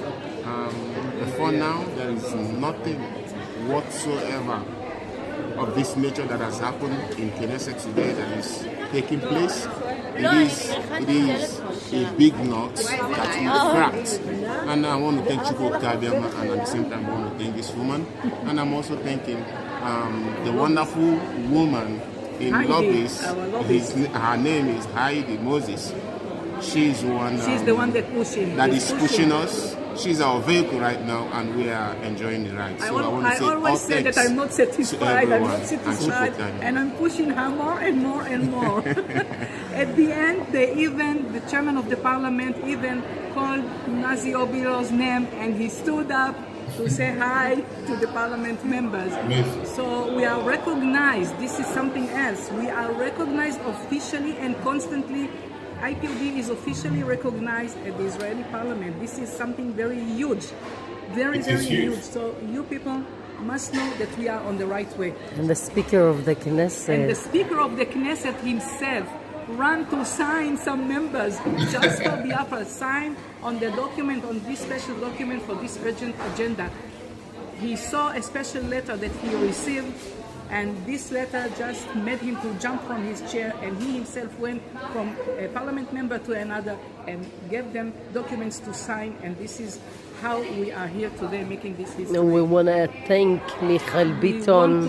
We want to thank also the Knesset member, Michael Biton, Limor Son Har-Melech, and Meir Cohen, who stood beside us, together with us, and they will still supporting us, and they will still go with us to every working group. And Jacob Mergi. And also specifically and especially to Minister of Welfare, Mr. Jacob Mergi. Thank you very much from the bottom of our heart. All hail Biafra, all hail Israel, All hail Biafra. all hail Mazi Namdi-Kanu, all hail Mrs. Heidi Moses. Let me add a little bit. This names that you just mentioned, in case I'm not, I will say she's speaking for me. I agree with every single thing that she's saying, but I want to extend my greeting to you and to every other person that we did not mention their name. Also to Jonathan, your assistant. Thank you. Jonathan Segev, And Noi Bitush. Yeah. Yes, and you, Mama Rachel, what you do here, Mama Biafra? You run here, you come every week. You're running like a 30 years young woman. I want to be in your age like you. She's amazing. Thank you, Victor. Victor Obino. In any way to receive any praise. Thank you to all of you that are doing it. So We're doing that together. We are. In the Judaism, you say Israel Aravim ze lazeh. It's not Israel a guarantee for only for Jews. No, for everyone. I understand, but I'm not the kind of person that takes. Yes. How will I say, gratitude, or I want it at the end of it, or whatever I can take, I take. But for now, it is you. Thank you. And she said that maybe in the end we will be lobbyists like her too. Yeah, could be. I'll prepare you for your job, and you'll fight for also other people. You know. Yeah. It's like tzedakah. You give for someone, you give him to learn how to work, and then he can get a lot of money himself, you know. It's this is the big mitzvah of tzedakah. Yes. Now, Yeah. I'm not thinking about money, I'm thinking about Biafra, I'm thinking of our leader. So after that, then It's also okay to think about money. Maybe if you'll be a lobbyist, maybe. Yes. we see to that. Wow, amazing. That's very wonderful. That's amazing. When you see a good thing, you appreciate it and you praise it. These are the people that made it possible. These are the guy that made it possible with his wife. They did a very wonderful job. That's what we are saying. That unity of purpose does not mean that we will be in the same group or that we have the same opinion. There are different ways to do things. This one, you see this young man and the wife, they went forward for that. Push it through IPOB, push it with the name IPOB, and today, Biafra issue have been officially recognized in Knesset, in Israel Parliament. It's a plus to every one of us. It doesn't matter the group where you belong. If Biafra is coming today, they're not going to say, oh, because you're in this group, you're not going to be a Biafra. No. It is for all of us. It is for all of us. When you see something good, support it. Don't condemn something because it is not your group that did it, or because it's not coming from you, because you're not the one that said it, you condemn it. You don't do that. When you do that, you are fighting against your own self. That is what so many of us are doing. We fight against ourselves without knowing. We fight against ourselves out of emotions, or unknowingly we fight against ourselves. This is a very wonderful, wonderful move that was made by IPOB, under the name IPOB, and they went, and they did it. Today, the case of Biafra, after 57 years, either 57 or 59 years, for the very first time, the issue of Biafra came up officially in the parliament. Discussed and defended, and they want to make it as one of the subjects that will continuously be discussed in the parliament. The freedom of the Biafran people, our issue. well presented, not by picture, not by claiming. You saw the discussion, you saw the video. I played the video where it was spoken, where they spoke in Jewish language, and I played the English translation. These are the people that made it possible. You saw them with the lobbies. She didn't show her face. The lobbies is there with them. And they mentioned names of officials who participated and people who have signed up for it. That is the way to lobby. That is the way to do things. That is the way to do. You don't necessarily need to begin to seek for relevance or begin to bring somebody down because of this. No. Once you do something that affects the progress of the cause of Biafra, the entire Biafrans will celebrate you, regardless the group where you belong. But some of us have degenerated to the sense that if somebody from IPOB do something, oh, you're not supporting because it's from IPOB. Oh, if somebody from USB do something, oh, you're not supporting because it's the USB. If somebody from CCB or whatever they do something, you don't support it. If somebody from some do something, you don't support it because it's not from your group. No, it doesn't work that way. In unity of purpose, everything that will lead to the achievement of that purpose that is you are part of, you support it. Anything that will lead to the achievement of the purpose which you also support, you must support it. We are pursuing the same purpose. So when I come here every day, I preach about unity of purpose. This is what it's all about. Master Simon Eber, in one of the videos I played here, he said, there are things that IPOB can do. There are things that the Liberation Army can do. There are things that the USB can do. There are things that the BRIC can do. There are things that the UCC can do. Everyone have different assignments. At the end of the day, we will bring all this effort together, harmonize it together, and we push it out. It becomes a great force that nobody can stand. Nigeria has all the money. They have all the connections. But the way we form our groups and forces, we make things happen. When we galvanize it and put them together and push it out, no force on planet Earth will stop it. Biafrans are scattered all over the world. Any place you find yourself and you know there is something you can contribute in the cause of Biafra, go ahead. Don't wait for anybody. Don't wait for anybody endorsement. No, go ahead and do it. Once Biafra see the effect of your job, they will appreciate you. They will celebrate you. I personally will promote it. Look at wonderful work that they did. A great job that they did. Can you see something good like this and you are not happy? Except you are a devil. Except you are a witch and you are not looking for Biafra. And you see this kind of a thing, you don't promote it, you don't share it. You are a devil. When you see this kind of information, you don't share it. The only thing it means that you are not pursuing Biafra. You're only pursuing your personal glory. Because it is not you. Because it is not your group. Because it's not coming from you. You see a good news that has everything to do with the freedom every one of us is clamoring for, and you don't share it. Then you should be ashamed of yourself. You should be ashamed of it. It means you are not interested in the Biafra. You are only pursuing the personal glory. I appreciate this wonderful family that made this possible. May Chukwu Okike Abiam continue to guide, protect them, and give them more strength to do more and more.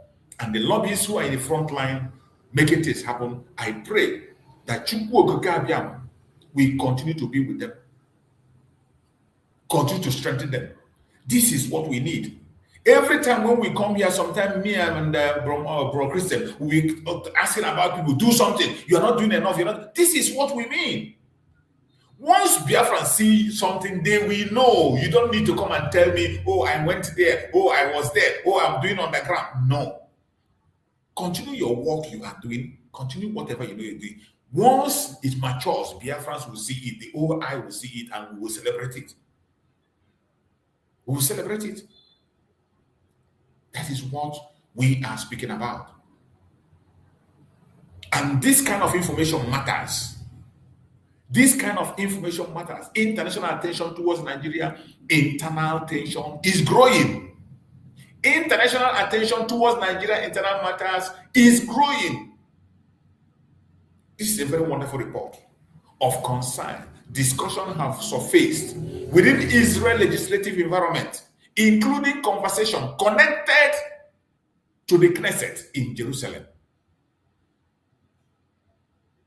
That is what I just played now. Why does this matter? This kind of video I played now, this kind of information I played, why does it matter? Because when internal political dispute begins appearing in foreign legislative discussion, it signals that the issue is no longer domestic alone. The issue of Biafra have been domesticated for a very long time. Nigerian government have forcefully domesticated our issue for a very long time. It is no longer domesticated. Not anymore. Not anymore. What we are waiting now is those in the United States to open up their own ground. We want to see the parliament in the United States also discuss. We want Biafra mentioned. The way it's mentioned in the Israel parliament, we know that very soon it will be mentioned in the US also. It will be mentioned in the US very soon. Our case has become international. It is no longer a local issue. So whatever atrocity the Nigerian government is committing in Osun today, as they are bombarding Osun, attacking the Liberation Army, the international community is watching. The international community is listening and they are watching. Israel, United States, they are observing what is happening in Osun today.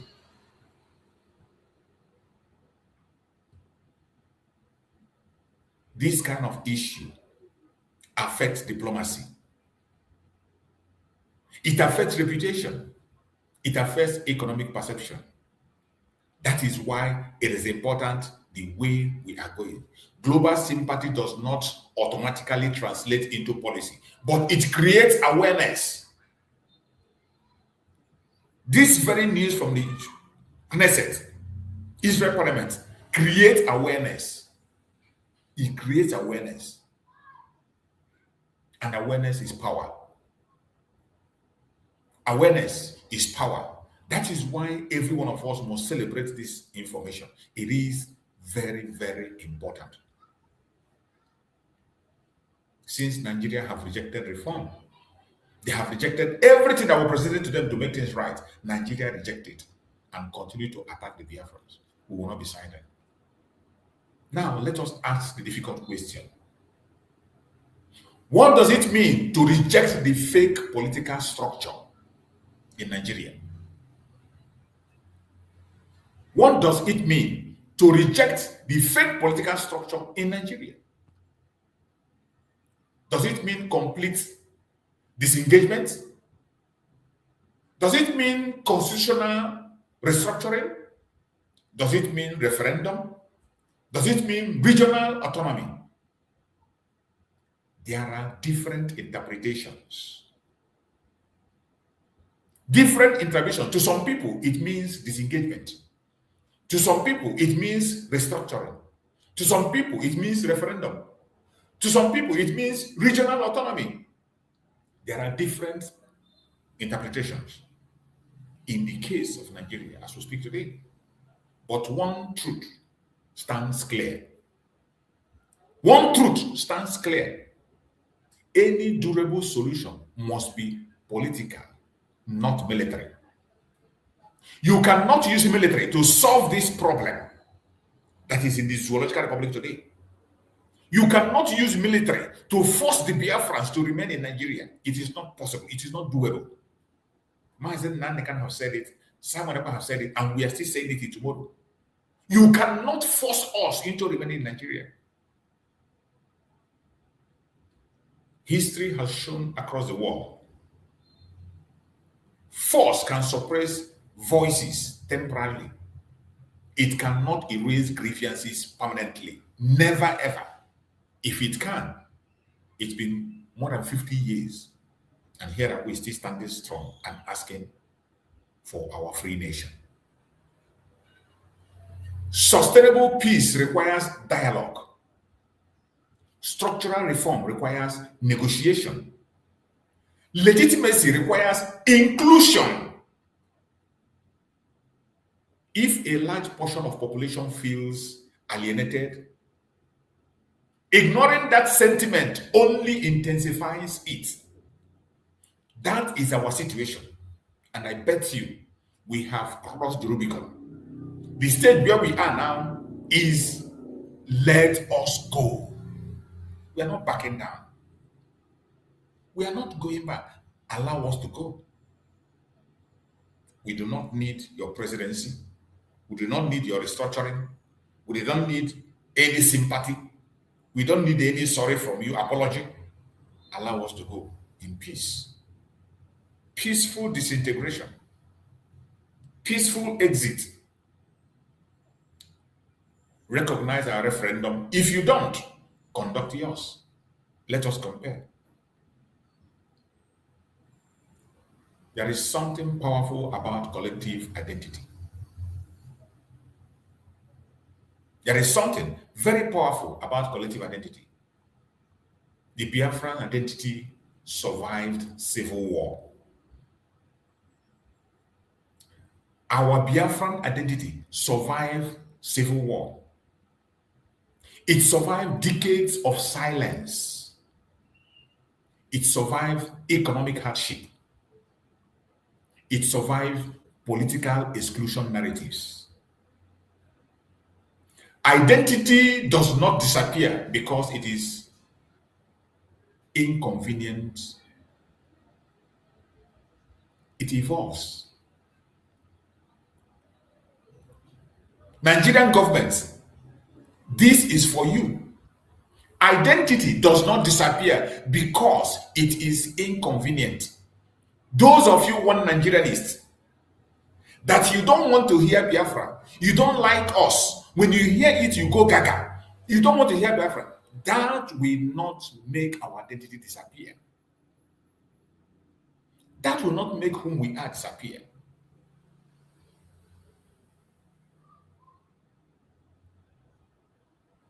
Our identity has survived civil war. The Biafran identity has survived decades of silence. The Biafran identity has survived economic hardship. The Biafran identity has survived political exclusion narratives.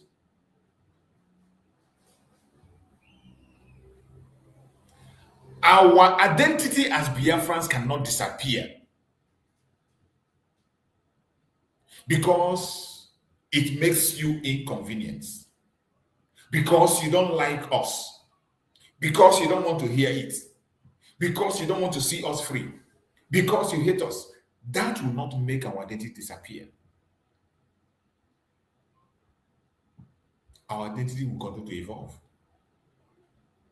And when identity begins gaining international sympathy, it becomes harder to dismiss. It becomes harder to dismiss. The question is not whether people can be silenced. The question is whether they feel heard. When people feel heard, tension reduces. When they feel ignored, movement expands. That is the case of Biafra. You think by your continuous maneuver of lies and propaganda, you can keep us down. You think by your continuous lies, you can keep us down. It is impossible. The Biafran cause, we are unstoppable. And the more you do that, the more you give us the reason to continue to fight on.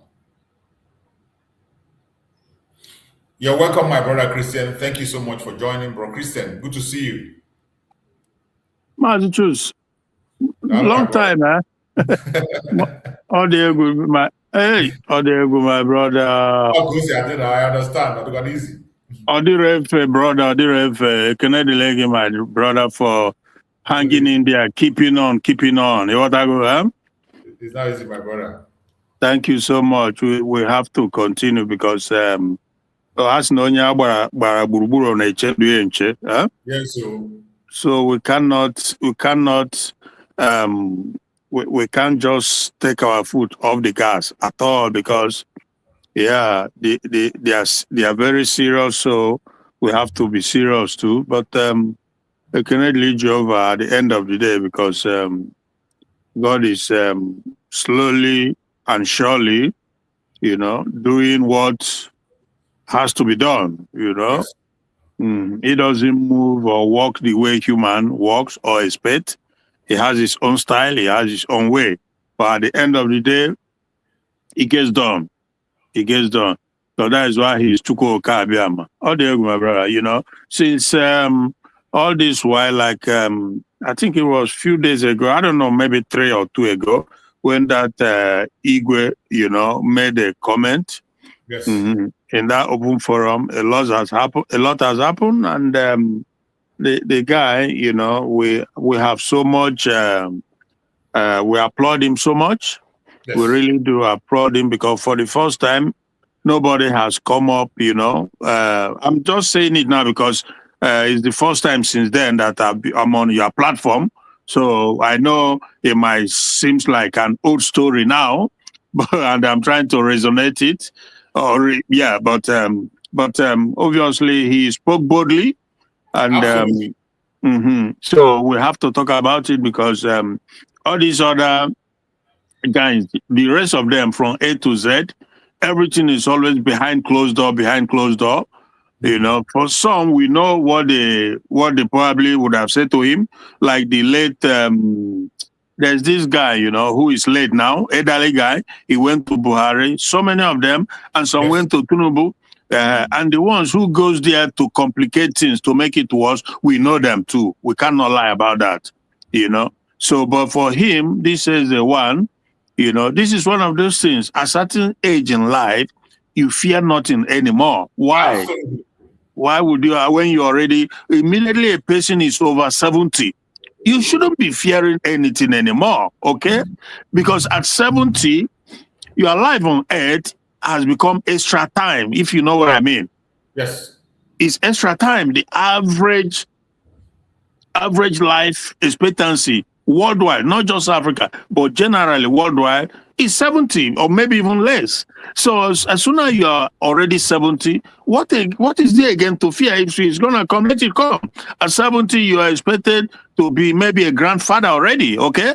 Yes. Children raised completely. So, and if that is not the case, so be it. It simply means that you live your life the way God proposed it on you to live. And if you're happy, so be it. You know, so what I'm trying to say in essence is that it's a sad situation when you see people who are as old as 60-something to 70, they will be scared of what man is going to do to you. Why will you be scared at that age?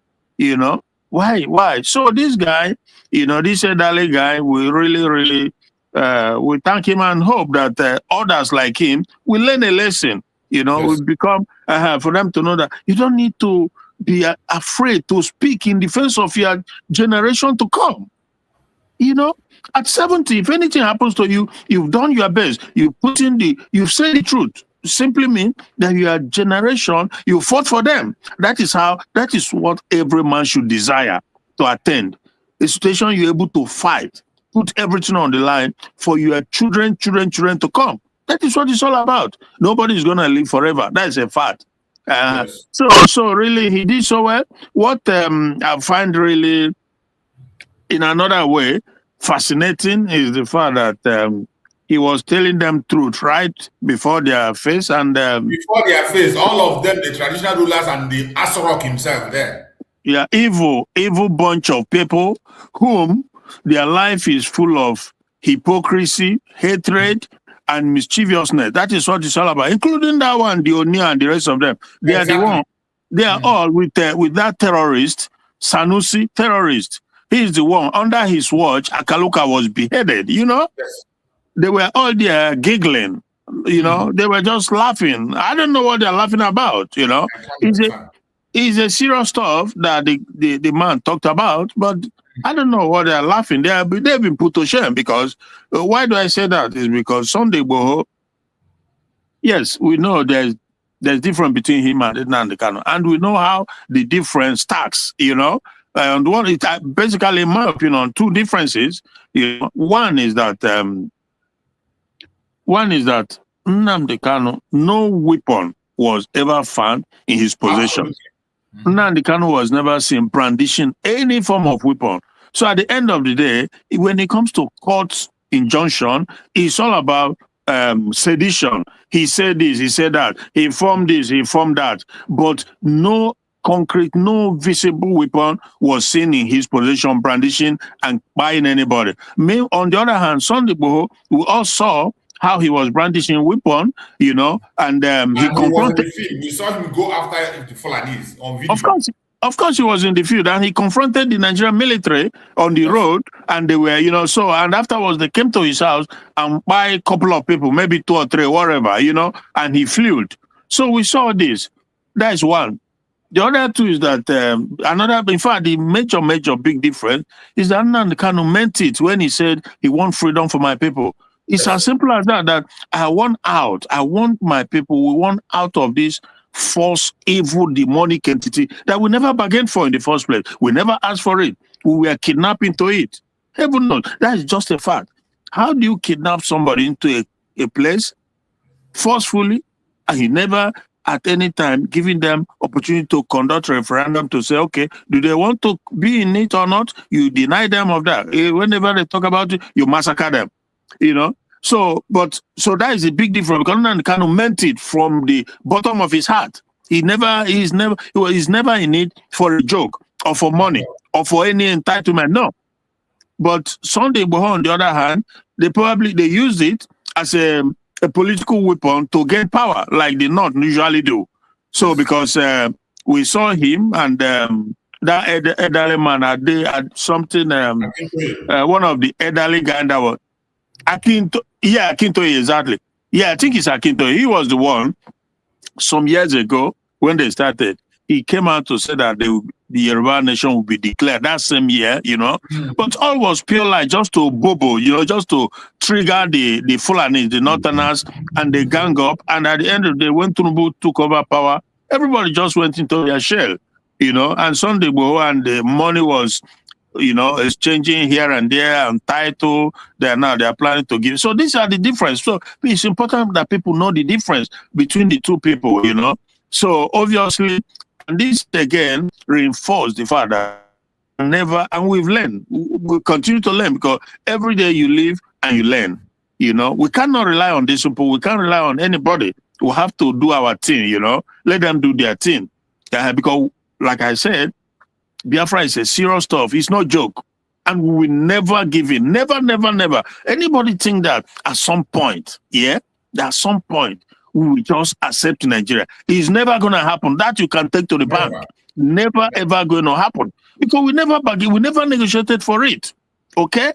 So, I know they feel like there's this feeling among them that we are captured, that we've been subdued, that we've been, you know, we can't do nothing. That is how they feel. You can see the arrogance in their faces. You can see the type of mockery, if you will, you know, when they laugh. That criminal drug baron that ordinarily should rot in jail, smiling, laughing here and there, you know, and the rest of them. Now, how do you reconcile this whole stuff that you are a president, you've stolen the president, or you hijacked it, whatever, however you went about it. Now, the guy who is from your tribe, in spite of everything, he was wanted, he was declared terrorist, or this, you came, you pardoned him, you are now working with him. But the one who is from a different tribe, you refuse. Not only did you put him for life imprisonment, and you handed him over to the worst enemy, the greatest enemy of the people. And what's your point? Are you going to say that because he won Biafra, therefore? Yeah, of course he won Biafra, but you never hide it. Telling his traditional ruler to go and make peace. Let us unite and make peace and demonstrate peace. Let us unite. How is that? How is that going to be possible? How are you going to have a peaceful country? How are you going to expect that we as Biafrans, we coexist and live with you peacefully? It's never going to happen. It's never going to happen. That's a fact. So that man, truly, that is, you know, he told them, leave him, and possibly, if you don't want him to stay in the country, let him go back bring him back to where you kidnapped him. He told them in black and white. He didn't miss anyone. You know, I know that the enemies, our enemies, the Soludos of this world, I'm not going to spell it out on this program how they will feel about it, but I know how they will feel. The Soludos, I know how they feel and what they will want. But at the end of the day, everything, the buck stops on Tinubu's table, because we know that in Nigeria, if you're a president, you are next to God. You are all in Nigeria. So if Tinubu say, let him go to he goes, we know that. So anybody trying to come and deceive anybody to say that Soludo or Igbo governors, no, I don't buy that. Yes, I know that they don't want him out. We understand that. But the power is not in their hand. Absolutely not in the hand of Soludo. Whether Nnamdi Kanu is free or not free, it's not in the hand of any Igbo politician. That I can guarantee Biafrans. Okay? It's the Yoruba government of Tinubu, the judiciary, the prosecution, all the team, the president, all of them, they are all Yoruba. So they know why they are doing what they are doing. But in life too, that what goes around comes around. So they are concentrating, they are looking at Ndi Igbo as their enemy. Why the real enemy is they are hammering them, and it's just the beginning. This is just the beginning, because they are should I say, close proximity, and they have a very strong root in their land. So they're going to be feeling it too. All the my brother. Thank you so much. Let's give a mic to CJ. CJ, choose. Yeah, I'm hearing you. CJ, go ahead. CJ. Okay, can you hear me? Okay, man, choose. Okay, the first.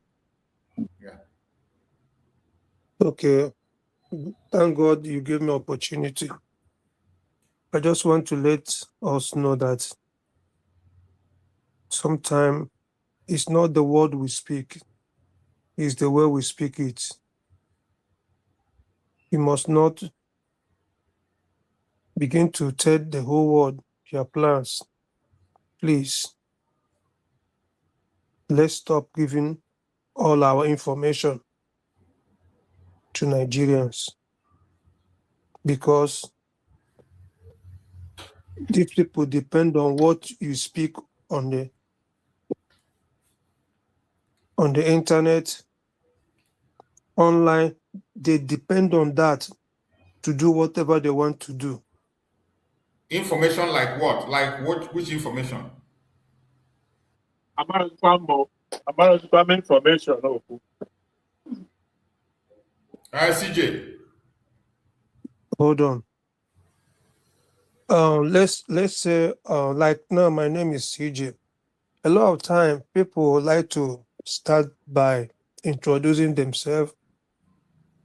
My name is CJ. I'm from Umuahia, Delta North, this and that. I live in Ukraine. All those things, you're just over. You don't need to do all that, understand?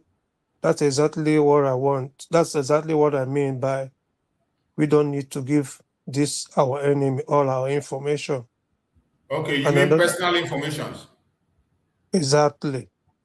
Of course, security consciousness is one thing that everybody is in this very cause. We are dealing with monsters, we know them. So anybody that's in this journey that doesn't know that he has to be very careful about his security, I think the person has not yet started. There are some personal information, more especially that has to do with personal information. Even among you and your fellow Biafrans, you need to be very careful how you share information. That one is something that everybody must learn. Go ahead, my brother. So another thing is this. We should continue to advocate for this division all the time, all the topic, all what we do is to speak about that, because everybody in the whole world is listening. When my fellow friend, he said that you cannot do anything about it, it's only Tinubu that will release Nnamdi Kanu. Yes, it's only Tinubu that will release him, but he cannot release him if you keep your mouth shut. It is the pressure of USA. Only a word that comes from Pastor Ezekiel that make USA to intervene. Your word carries power. The word you said is more powerful than you that kept mute.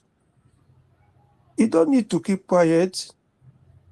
So we have to keep on hammering that we need to go our separate ways, so that the news or whoever that is listening will listen and grab it. And at the same time, I want to use this opportunity to to light our people, let them know. Sometimes you have to alert people. Let all our Christian brothers, especially in our own side, let everybody begin to know how to shoot gun. Let everybody to go for secret training on how to shoot and defend themselves. Because, my brother, these guys are not playing. So we should stand up and begin to package ourselves. First class package. I'm 100%, interested in that. Let every one of us, don't wait for America to help you. Package yourself, get ready. Because there is war. Nigeria believe they are strong. If they are strong, why do they went and bribe these guys to hold Simon Herbert? Would have let Simon Herbert be. If you are strong, let him be. Because they know that, that man they call what is his name? The military guy, Christopher somebody. Christopher Musa. That guy is just a fool. He's supporting what the Fulani are doing, He's with them, claiming he's a Christian. How can a Muslim man be watching you killing his own fellow Muslim? He will not be happy. But you are there, watching people killing their own people. If they finish killing the power that will help you in future, they will grab you like nothing. Yes. So, my brother, I thank God for America, thank God for Israel, but our people have to stand up and package themselves. Let us know how to shoot gun. If we don't, let's go back and begin to do some exercise. Practice make perfect. There's no two ways about it. Thank you. Thank you so much, my brother. You've spoken well. That is the same thing. That is why we are here. The only reason we are here is to continue to give voice to Biafran cause. The situation of Nigeria, everybody that is serious and sincere knows that the only thing that will end it is division. There is nothing, no other remedy. Division is the only solution that remains. Everything has been tried and it failed. Everything that is supposed to be used to salvage Nigeria has been tried, all the way from the Civil War, all the way from Chukuma, Kaduna, Zogu. Everything has been tried. Nothing worked to salvage Nigeria. Agui tried, it didn't work. Dim Odbego tried in Aburi, it didn't work. The only thing that remains to try is disintegration, divide the country along value system. Everybody go back to who they are. And later, if they choose to do business together or come together, they do it on their own. That is the only thing we speak about, and there's nothing else, no other remedy. No other remedy. That is why we are here. That's what we are saying all the day. And in the case of Mazen Nandekano, we are putting pressure. Every time in this platform, that is what we speak. Like me, I'm a Christian that is here. We never look down on that. We never look back on that. That is what everybody should be doing, be focusing. And every noise we are making is yielding fruit. That is why I tell every Biafran, any place you are, continue to do your own job and do it effectively. Don't see your brother as your enemy. Unity of purpose is the most important thing. We might not be in the same group.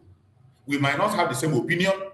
We might have some disagreement, but the purpose for which every one of us gather in different places is for us to be free from Nigeria. That is one thing that unites every one of us. So when you see something good done somewhere, you should appreciate it, celebrate it, and be happy about it. That is where I stand. The issue of attacking ourselves, that should be a bygone. In 2026, with the pressure in Nigeria today, nobody should be talking about that. Nobody should be talking about that. So, Bro Christian, are you there? Okay, hold on 1 second. I want to say something. Okay. There's one thing that the Indians used to defeat the British, and that is the highest weapon to defeat any enemy. What is that? It's just a simple term. It's like somebody going for fasting. That fasting is affecting the whole world. So what is that fasting? It's the action of boycotting or boycottable. Monday sit at home is good. If our people can exercise that Monday sit at home, let's say we exercise it for 1 month, boycotting or boycottable, boycotting anything about these people, you will see them, they will be on their knees. Telling you, the Indians use it, all the British, go to work, nobody talk to you. Come out, who are you? What's your name? Just keep your mouth shut. Stay inside. At the end of the day, their hand fell short. They had to let them go. So Ludo was crying. Each Monday sit at home, they lose 8 billion. It's a secret to us. It's giving us information. So we should use our power. So it's kind of suggestion anyway. Thank you. India is India. Biafra is Biafra. Different, unique set of people. So we will go about our struggle the way we know, the way we can, and doing our best with hope that Chuko Kabiama will continue to complement. And that effort is playing out right before our very eyes. I follow very closely. I know what is going on. Most people may not understand it, but a lot is going on. So we don't have to necessarily do what India did to get their freedom, but we will go about it in our own way because our situation is unique. Okay. So, Mazichus, you were calling me before, I don't know. Yeah, when I was calling, I was trying to ask you whether if you saw the new development, that's a very, the video I played now, the video I played in this program about the issue of Biafra that was raised in the Israel parliament, in Knesset. Yeah, I was going to talk about it too, as a matter of fact. You can go on that. Let's talk about that. So it's part of what I was just replying to this brother now, that India is India, Biafra is Biafra. We don't have the same situation at all. I don't need to go into details. What makes it different and the uniqueness. Excuse me. Hello? Yeah, excuse me. Hello? Hold on, CJ, you will come in. Let him finish his line of thought. Don't worry, CJ, you come in. Go ahead, Christian. Yeah, so the problem again is always boiled down to our understanding, but it's okay too, So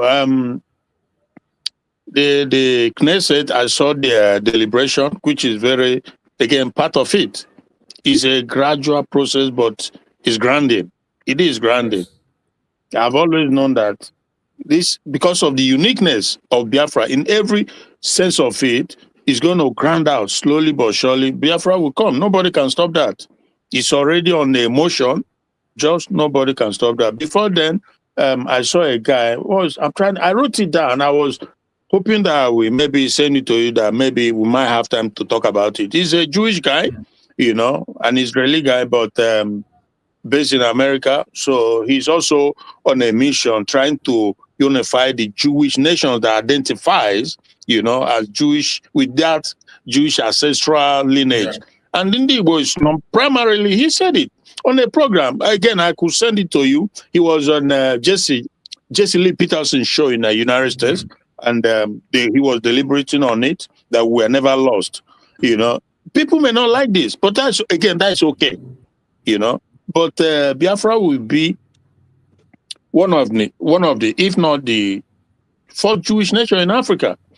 Biafra will be a traditional African country and a Christian country. These are the two religions that Biafra is going to be made of, comprised of, and that is how it's going to stay. Okay, so the effort at Israeli Knesset is work on development. You know, I know that people in the zoo, they may not like that because I've seen what is his name, FFK, I saw some time ago coming out to tell us whom we are, whom the I was like, who the heck are you to tell us who we are? We have absolutely nothing. In fact, out of his own mouth, he said it himself. You know, during I think it was before the 2023 election, that they've come to the Yorubas. He was now making reference to the Yorubas, that they are the same with the Northern Fulani, and there was nothing was going to ever come in between them anymore. That they discovered. Exactly. So leave us the hell alone. You know, go ahead with Islamic Fulani or whatever, and leave us the heck alone. Because we are not one people. Never will. Never ever will. Okay. Yes. The fact that we all wear the same skin color doesn't mean we are all. If that is the case, then all the white people are one. Well, they are not. All the black people are equally not one people. It's crazy. It's crazy. How do you go, my brother? So yeah, like like I said, I don't know if I've said enough on that. That is the parliament, Israeli parliament. There are something. It clearly means that the effort is there, the movement is there. You know, we just have to continue to push a little bit more, and we'll be recognized. Biafra will get recognized. You know, I understand the intricacies. I will elaborate, but maybe needless, you know. But we get there. Thank you, my brother. Yeah, that's why. Why I mentioned is that, you know, sometimes when we are talking about people doing enough, once you do things and Biafrans see it, you don't need to preach it, you don't need to force anybody, you don't need to even advertise it. Once Biafrans see something, they are going to support it and they are going to give you an accolade.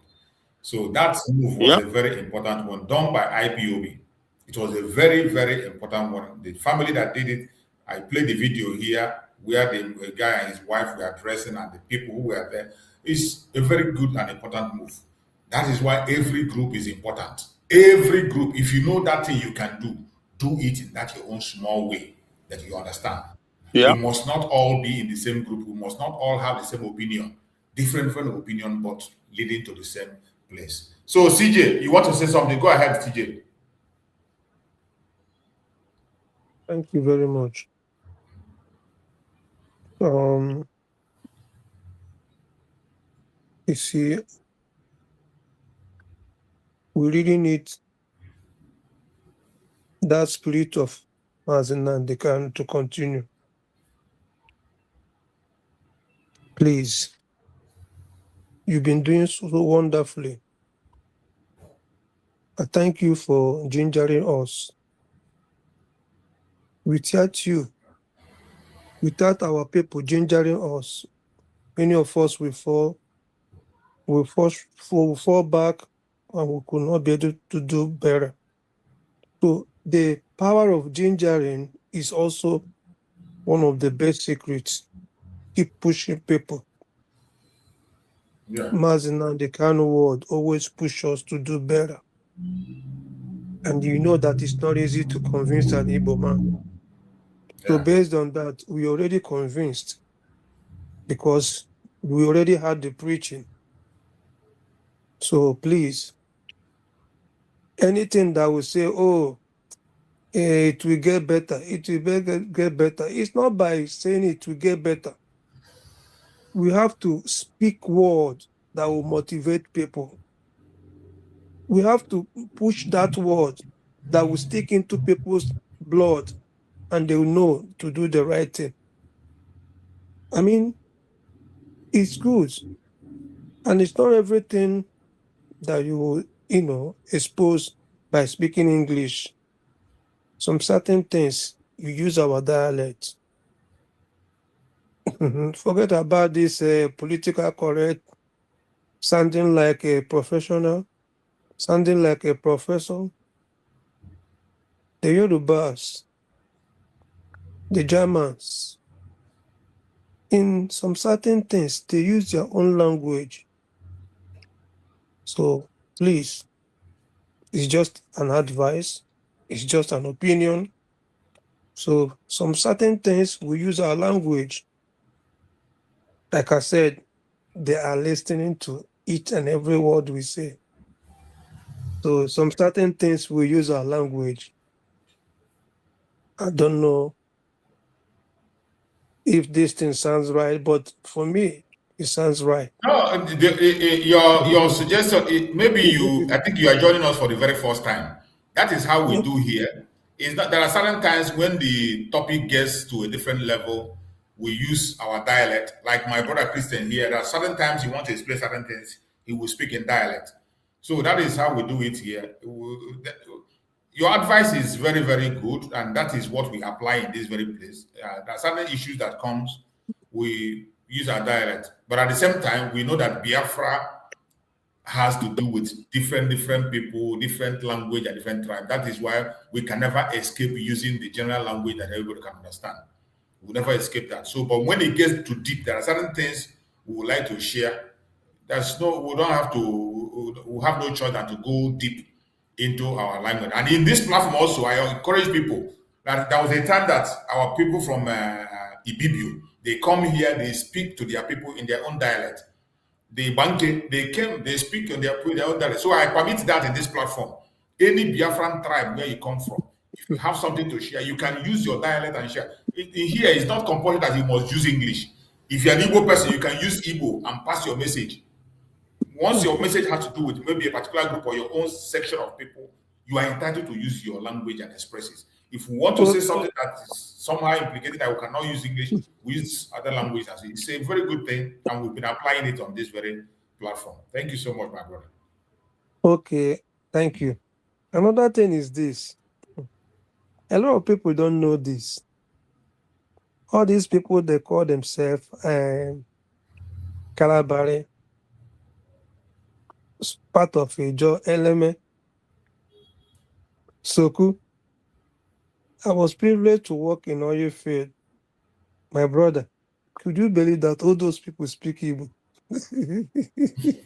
All of them. Of course, that is the one. That is what is making Asredo crazy now. That is the mission of Asredo. He's blackmailing us in every video he makes. His focus now is Igbo people. All of them speak Igbo. I was surprised. It's because Asari is working for the Fulani, the Caliphate. He's working every day. Now he's not hiding it again, though. He's not.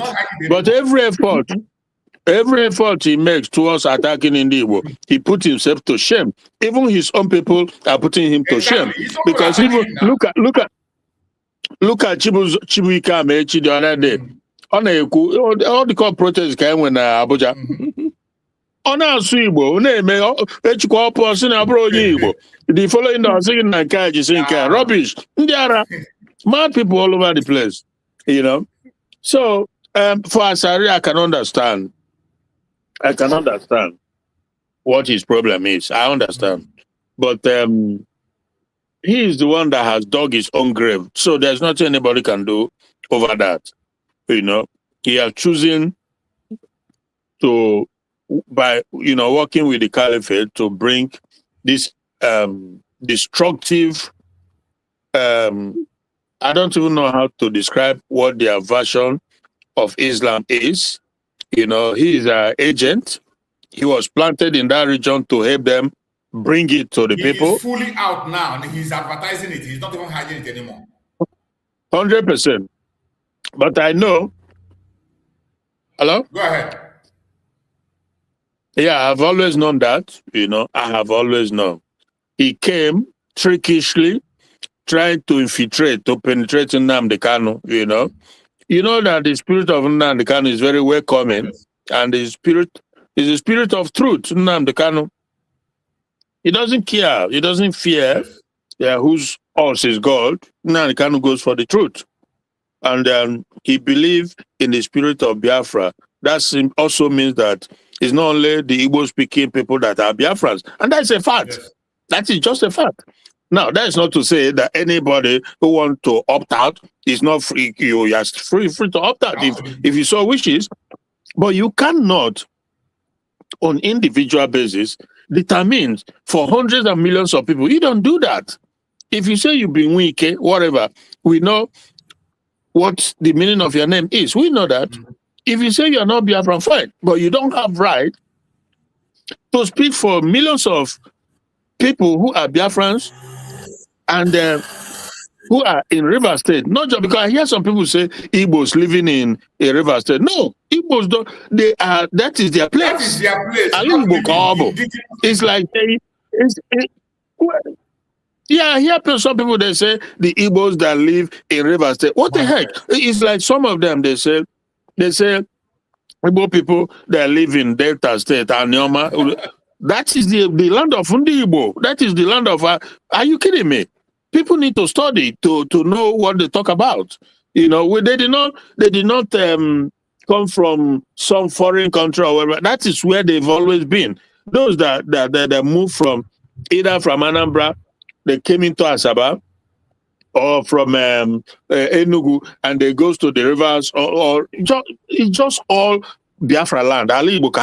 So this is the thing. So obviously, like I said, nobody has right to speak for everybody. You know, Nnamdi Kanu said it quite clearly. Yeah, put it to referendum. If Biafrans say that they don't want Biafra, I will Democrat. You know. We are Republican by nature. If the Biafran people vote overwhelmingly that they want to stay in Nigeria, so be it. But that they know. The Caliphate know. The British know. The politicians, they all know that it's not going to happen. The people want out. They know. They want out of this destructive, perpetual retrogressive entity. They want out of it. And they know. That's why they feel like the only way to keep it is to continue to suppress them. If you talk, they put it by force. Then you turn around, they spread there will be peace and progress. Never, never, never. Not in you, never. It just does. No way. No way. Until you do the right thing. Oh, dear, my brother. But even as they are refusing, Chukwuka Abiyama is having his own ways. You know, if you don't understand that, so be it. But I am telling you that God is having his ways. You know, and okay, it's not a race, you know. It's not a race like you say 100 meters is over. No, it's a marathon, right? It is a marathon. For the most part, that's how it is. But I know that we'll get to the finish line. Thank you, my brother. Thank you so much. Thank you so much, my brother.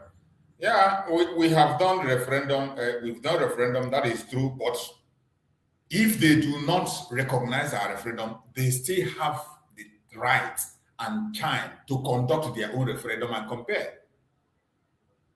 That's what they're saying. If they don't recognize the one we did, let them do let them conduct a referendum.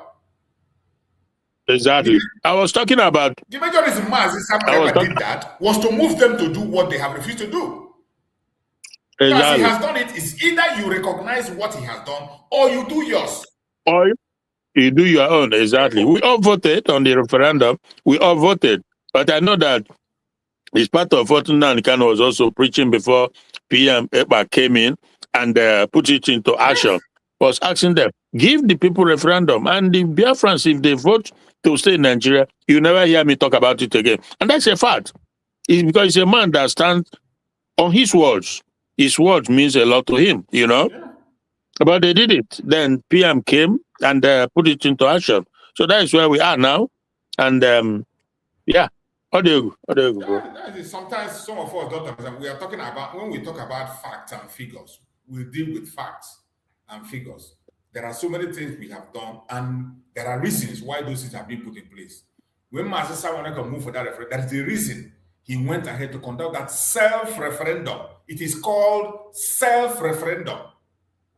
That is what it is, self-referendum. Self-referendum is different from the general referendum you conduct. You can't drag Nigeria into that self-referendum that we have done. It is our own self-referendum, we conduct by ourselves. So if the international community do not recognize our self-referendum, they can decide to recognize it. After looking into it, they can decide to use it for whatever they want to do. But if they choose not to use it, they have the right to conduct theirs. They conduct theirs. Then we compare and contrast. So my we got another one is that Bro Christian. You know, last time we talked about what Frank did in calling IPOB terrorist organization. So Yes. finally, just like we always say that everything we are saying, that is why when something happens, people should react. Biafrans should react. I believe that the reactions of Biafrans have gotten to him and he apologized. Are you kidding me? I'm going to play the video. He apologized. I'm going to play the video. Let me bring up the video and play. So that is it. You know that day I said that it was gonna be. It's important that we speak out so that if in case he misspoke, if in case whatever it is, whatever slip of tongue, whatever, he has to rectify it because we are not trying to make up anything. The truth remains the truth. And he's telling everybody, right before you have in your face, he's telling everybody. So it's very, very important. I mean, come on now. We see these Fulanis, they come on TV, they say, why did Tinubu's wife, he did not tell America to come and bomb Southeast? Why would she do that when she knows, even if she doesn't admit it, deep down in her heart, she knows that we're not terrorists. Everybody knows, including the Fulanis who are saying they know that because if we as Biafra, if we were, by now, we'll be going to maybe not going to Abuja, kidnapping children, kidnapping schools, buying people here and there, throwing bombs. But we didn't do that. We only stay in our place, in our God-given ancestral land, and to protect it from the Fulanis who are leaving their place to come to our place to defile it and to buy our people. How clear? It doesn't get any clearer than that, bro. So if you want to continue to lie to yourself, deceive yourself, carry on. But the world knows. The entire world knows that Biafrans are not terrorists. It's not in us. You can't give what you don't have, okay? And you check the history of these people. If you just follow the antecedents, their pattern, their antics, it's terrorism. That's what they believe in. So I don't know how more can one explain it. What do you do, my brother? Yeah, let me bring up the video so that we can hear his apology. All right. It was when I saw it. I was impressed, at least for people who can be able to take responsibility when things happen. You take responsibility and do the right thing. You don't need to be silent out of pride. You say you will not do this, you will not do that. Exactly, bro. We are, like Nan always says, yes. The name we bear us witness that we're people of God. If you make mistake and you sincerely, honestly come out to apologize, we forgive. We may not forget. You don't have to forget, but we forgive. Because I saw also from, what is his name? Fayoshe, that Isaac, right? He apologized too. Exactly. Yeah. So you see, this is who we are, okay? This is who we are. If you apologize sincerely, we forgive. We forgive, for sure. We move on. So obviously, even though, like for me, I would want him to come to the, I would want the Fayoshe. Yeah, sorry, 1 minute. I want the Fayoshe to come to the realization, brotherly, to come to the realization that yes, Igbo people didn't do Igbo, but at the end of the day, that it is his own people. Is the power, the bulk is in their hand as Yorubas. Because if you check this administration of Tinubu, it's in their hand. And they can just do the right thing. So don't put it on Igbos to go about breaking bottle, breaking head, as if that is all that it takes. Why don't you ask your people to do the right thing? Behave for once. He should hold their people responsible too, like we are holding our own people responsible. All right, thank you.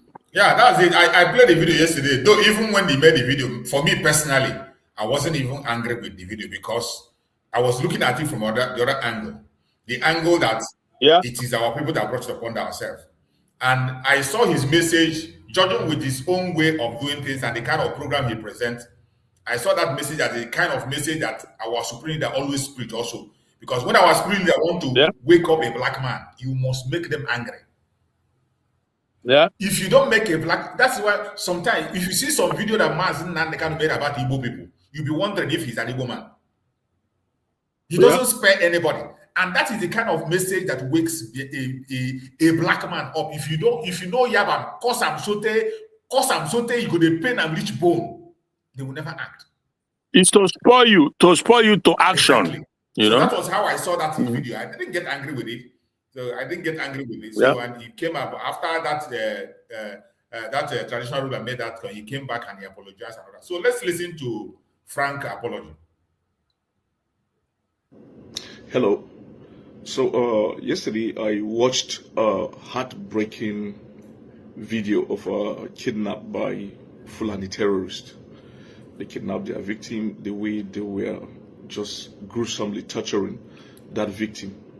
It's so heart-wrenching to watch. This is a guy who never did anything to them. They just abducted him on the highway and took him to the forest, and look at the way they were gruesomely torturing in a very horrific manner, you know, in the most undignified manner, just like that, because they needed money, ransom. This is part of the agenda we talk about. You know, these guys, they infiltrated all the forests in Nigeria. And I keep telling everyone who listens that everybody is a potential victim as long as you're in Nigeria, because they may kidnap you anywhere. You may think you are just moving on a road that is safe, and they may just bust out of the bush and take you to their den and then torture you and subject your family members to intense trauma. So yesterday I watched that with so much disdain, but the truth of the matter is that is the reality of what we're facing. These guys have infiltrated our forest, and it's an agenda. If it is not an agenda, I'm telling you, the elders of these guys who call them to order, they come from families, and even those of them who came from neighboring countries like Niger Republic, who were brought in by the likes of Buhari and the likes of El Rufai and the likes of the Al-Makura and Lafia in the build-up to 2015 election. Yeah, we would continue to see. They brought this guy, Al-Makura and Lafia particularly, was saying, in Nasarawa State, was saying they are foreign hunters. So you see, those of them who brought them, they know them. They've never looked at the Sultan of Sokoto. Sultan of Sokoto needed to call these guys to order and then impose fatwa on anybody who breached his order to stop this nonsense. But they can't, because it's an agenda, and the kidnappers, they kidnap to raise money so that they can continue to buy more arms. And so in the National Bureau of Statistics stated that in in their 2023 to 2024 report that these guys raised over 3.3 trillion naira in ransom within a year. That's about $2 billion, for goodness sake. That's more than the budget of many countries in Africa. $2 billion within a year. So where does it go? They buy arms to commit more crimes, to infiltrate the country more, to continue to gain grounds, take over communities, dominate. And so this brings me to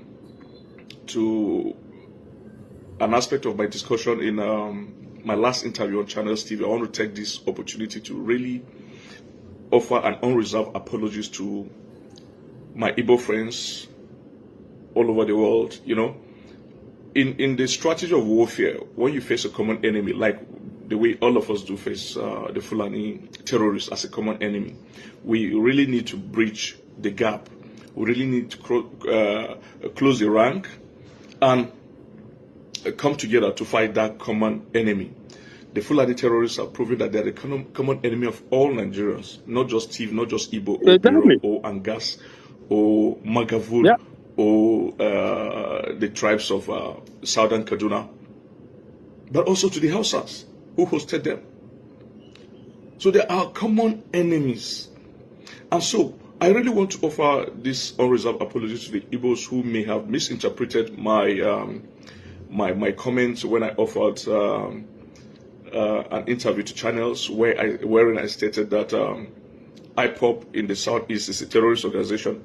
I did that within the context of my interview when I was trying to categorize violent crimes, the kind of violent crimes we have. We have violent crimes of kidnapping, armed robbery, banditry, terrorism, genocide, you know, and I listed the example of Southeast as, that's the IPOB, as part of a terrorist group.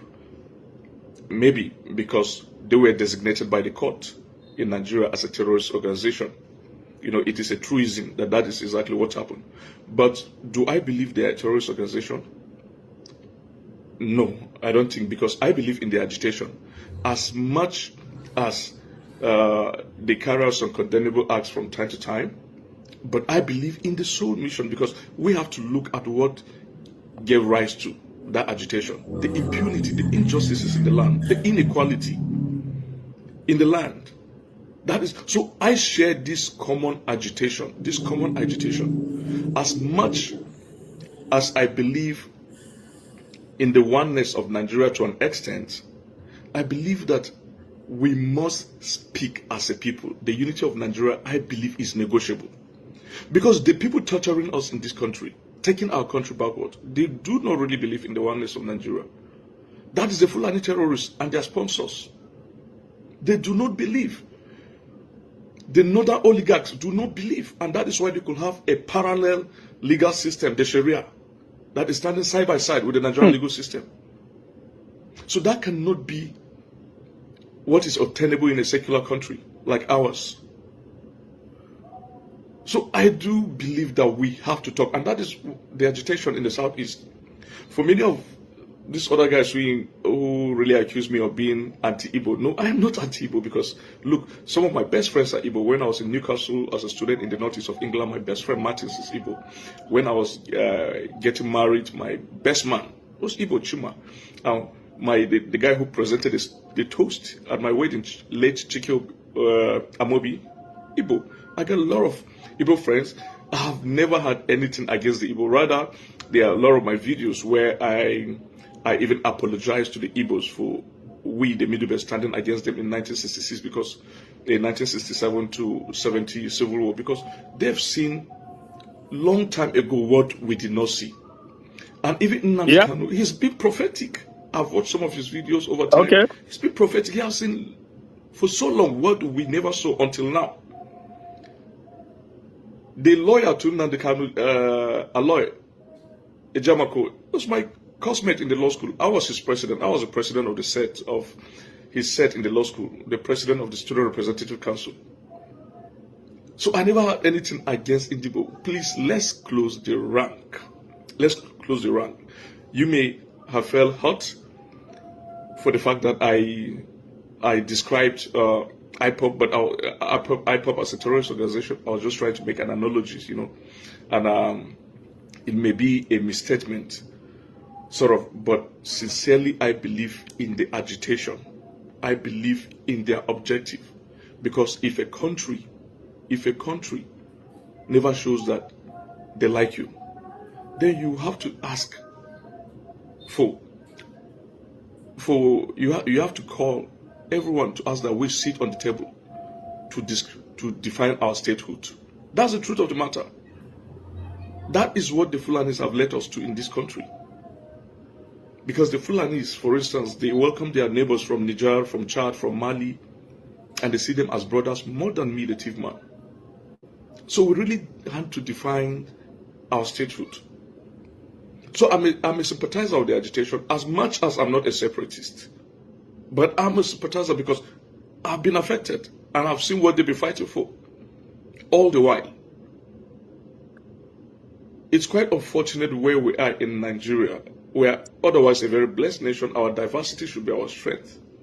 But a certain section of people want to rule over all of us, want to dominate, and their dominance was not a dominance for good, it's a dominance for evil, as has been proven over and over and over again. So please, guys, let's close the ranks. Let's close the ranks. We have a mutual enemy at this point. We shouldn't relapse or relax. We shouldn't continue to create a gap between us.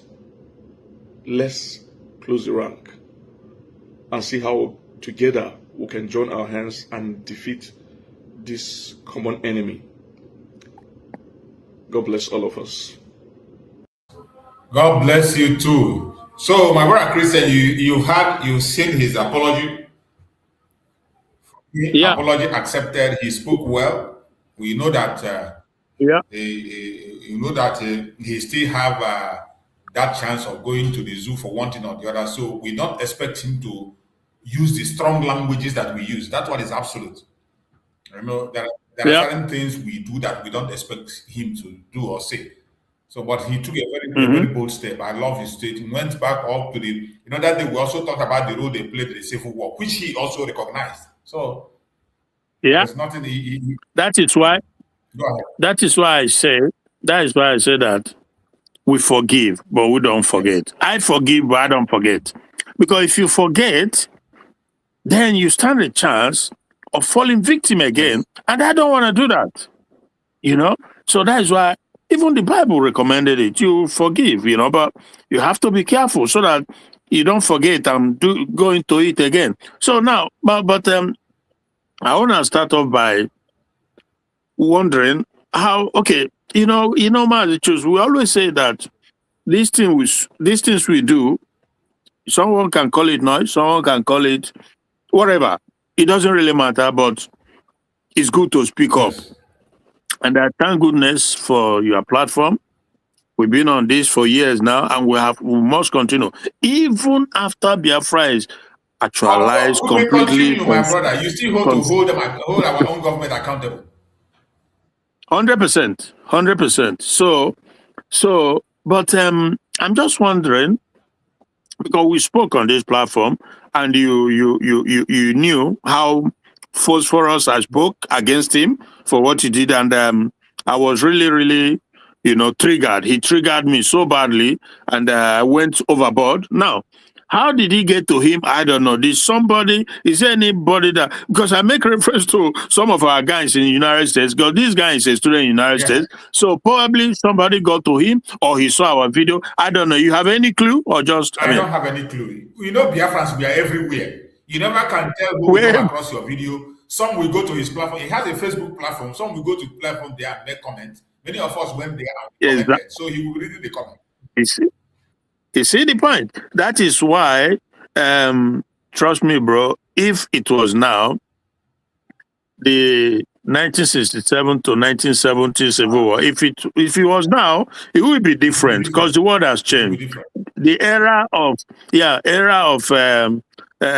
monopoly on propaganda and lies, hypocrisy is long gone, because everybody is a media house now. Everybody, So the mainstream medias, the alternative medias, they've taken over. So all these mainstream media, they are wasting their time. Who believes them? When you see them in channels, TV, in Arise, these are a bunch of paid and bought for group of people. Who believes them? Nobody. Because on Channels TV yesterday, I saw this guy, that Peter Aka, you know him, Peter Nigeria, right? Yeah, he was on Channels TV, and there's these two journalists. One is a Yoruba guy that I know. Is he Ayo or something?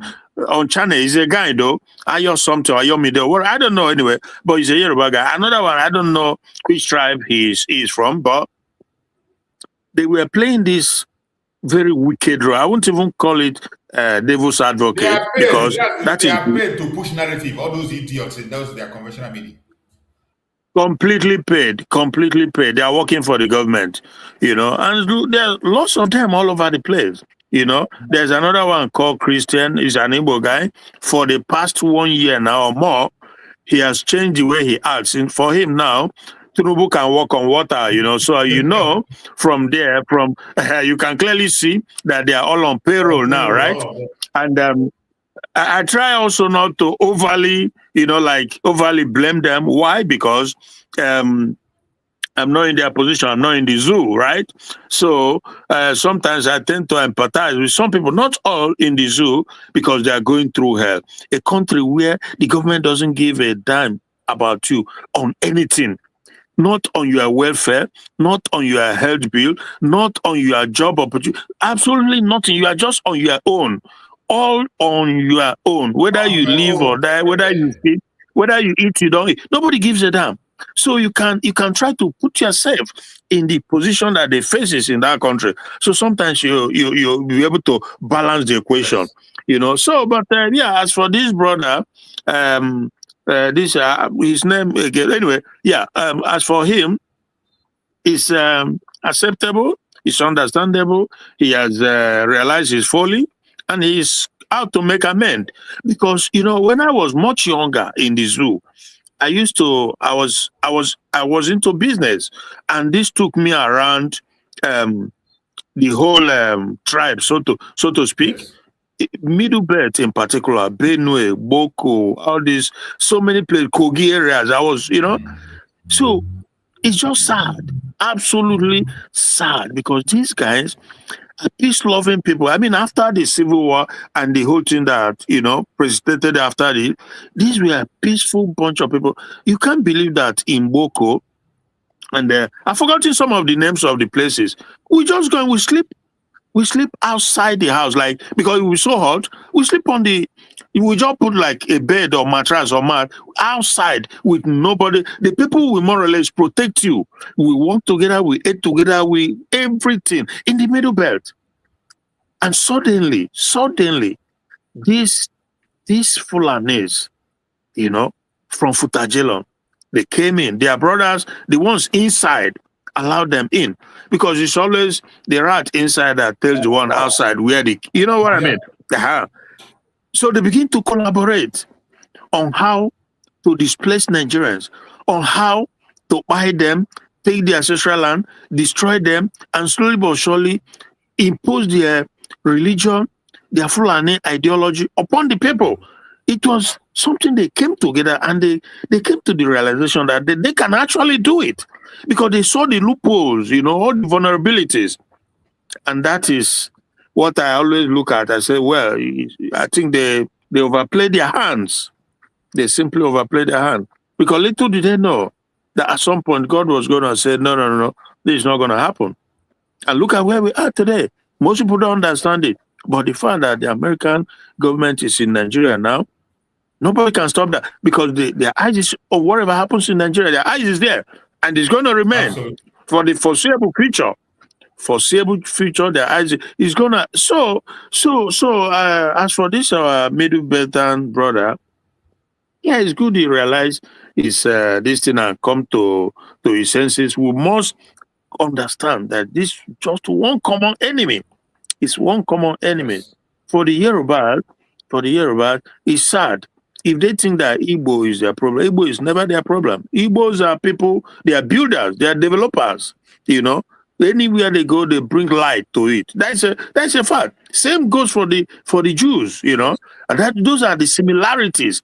Because I've sat down to take stock, to look inwards about the Igbo and the Jews.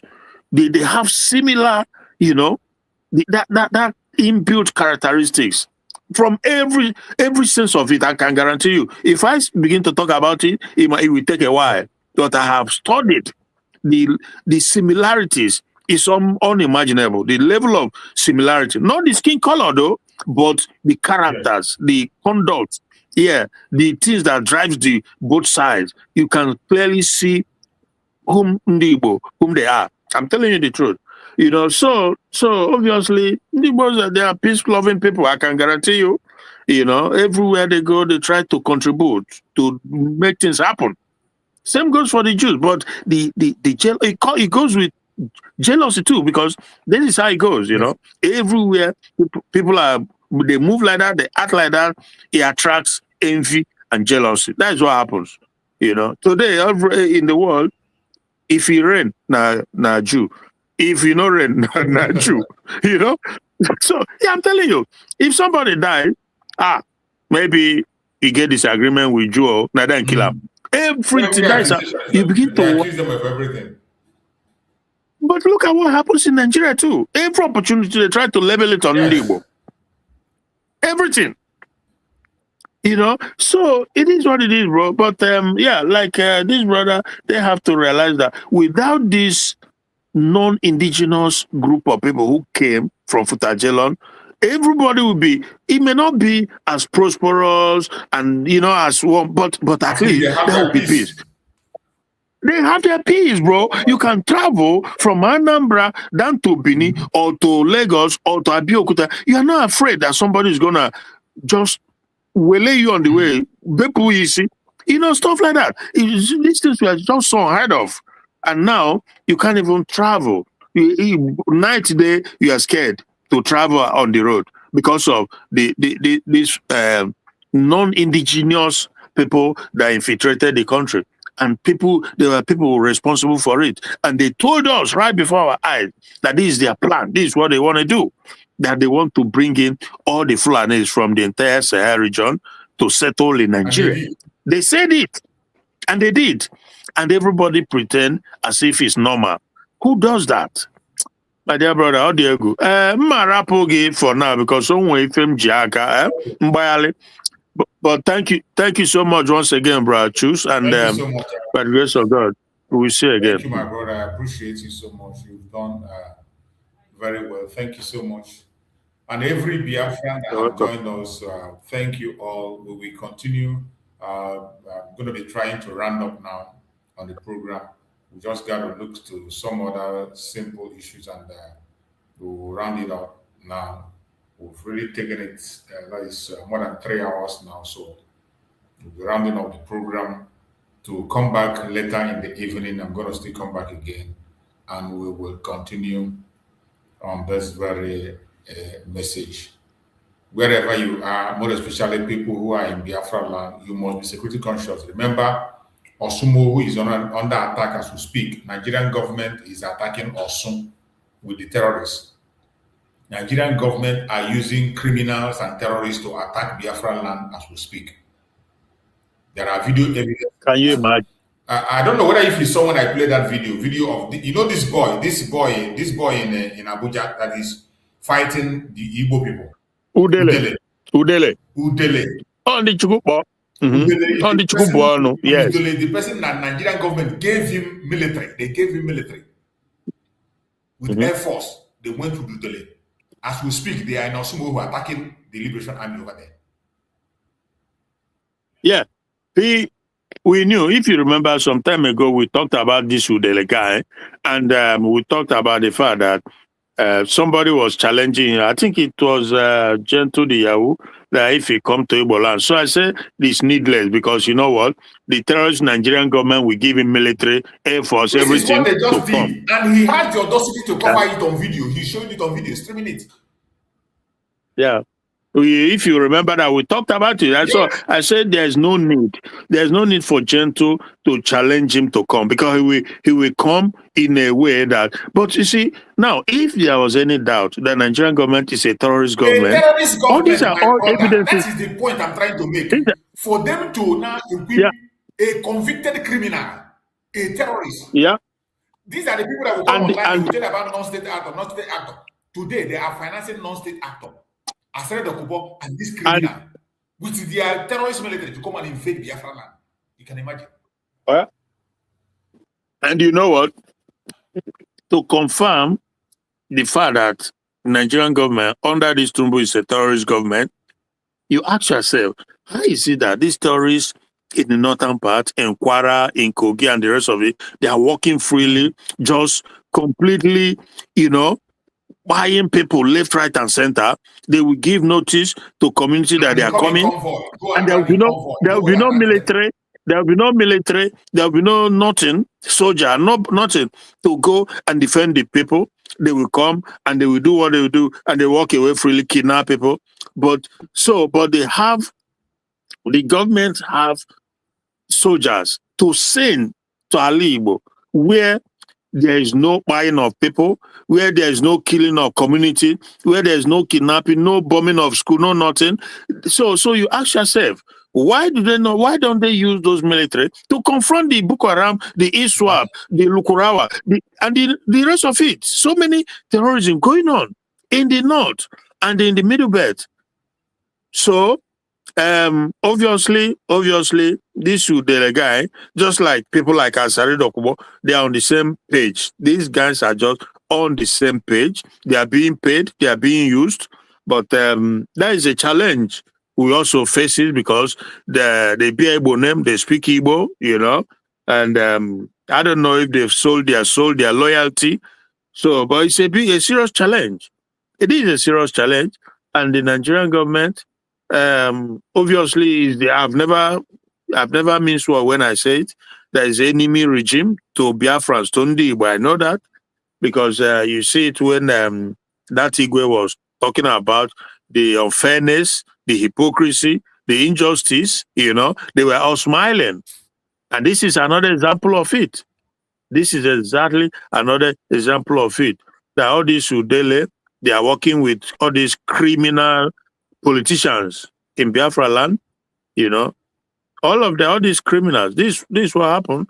They lash onto it because they want to remain in power at the expense of their own people. The Soludos, the Uzodema, and the Mba of Enugu, and some of them. So it's incredible, my dear brother. It's incredible. But let's see how it goes. Udele, Asari, and all these people, they are enemies. They are working with the enemies. There's not Udele will come out to say that any Biafran with sense in their head does not know that he's an agent against Biafrans, against Ndibo. There's no how he will spin it. I mean, come on now. How can you not know? A guy who is a criminal himself, and for him to be out and doing what he's doing now, it's on contract with the government. So how do you, my brother? From prison just few days ago. Yeah. He's on the front line in camera, working with the military. Yeah. What else do you expect to know? What evidence do we need to have now to know that the Nigerian government is a terrorist government? Exactly. Yeah. So that is the power. And that is the boastfulness of Udele, because Nigerian government, the terrorist military, they're behind him. So he will come. You want to say that? Oh God, how shameful is that? Where we have people who claim to be representative in the House of Assembly, they are saying this thing. This guy is not doing it in the secret too. He's posting videos. Yeah. We have representatives in the House of Assembly. We have them in the Senate. We have them, and none of them is asking questions. What is the role of this man?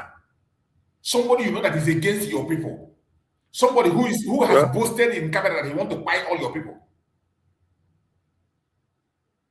It's because he is doing what the Igbo politicians are in support of. That is what it's all about. The Soludos of this world, they are in support of what Udele is doing with the terrorist Nigerian government. That is why Asarido Kuba will come out and be brandishing weapon, talking about how he has been buying Igbo people, and how he will continue to buy them. He called their names. Soludo will not be bothered, neither Hope Uzodinjo, none of them, because they are all singing from one hymn. All of them. It's simple. It's very, very simple and obvious what is going on. They want to continue to keep us subjugated in this place, for their own benefit, so that they can remain in power, remain governors, enjoying the money. Every month they gather, they share money, but the overall people are suffering. Their wishes are not being granted. People want to do well. People want to grow. They want to develop. But no, the criminal politicians, they want to continue to be in a position where their own children, they will send their children abroad, and every other person can continue to suffer in the country. What do you choose?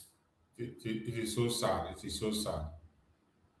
I didn't see the video though, because when I came in, and yeah. So Udele, I don't know. If you see half time, I can play the video if you want me to play it. Okay. All right. If it's a short video, yeah? Yeah, it's not long, it's short. Yeah. Okay. Yeah, please. Let me look for the video, please. It's not long, it's a very short video.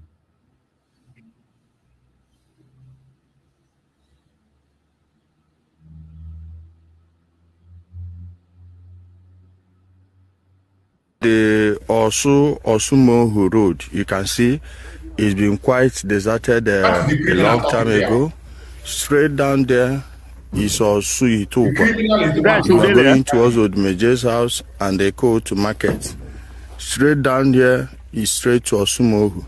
As you can see, so many buildings here. All the buildings, the roofs are all gone. They ripped them off and sold them as scraps.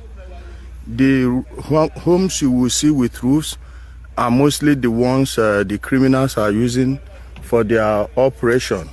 I'll be careful with this so I don't snap some of the forces. So you can see, like this home now, some of them may be using it as an observation point, but you can see everything there is gone.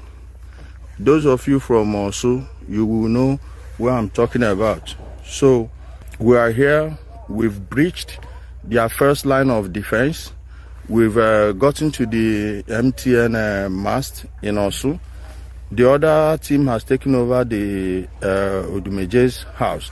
Then the MTN mast is by this side. I can't show you for security purposes.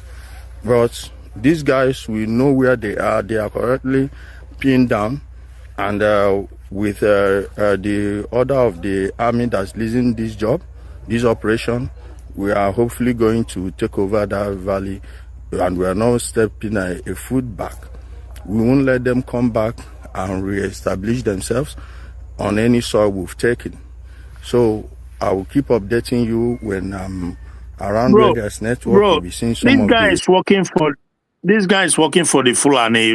He's working for the Caliphate. Why does he not take? Why does he not take his guy to go and defend innocent people who are being massacred in Kwara, in Benue, and all these things? Why? Why not?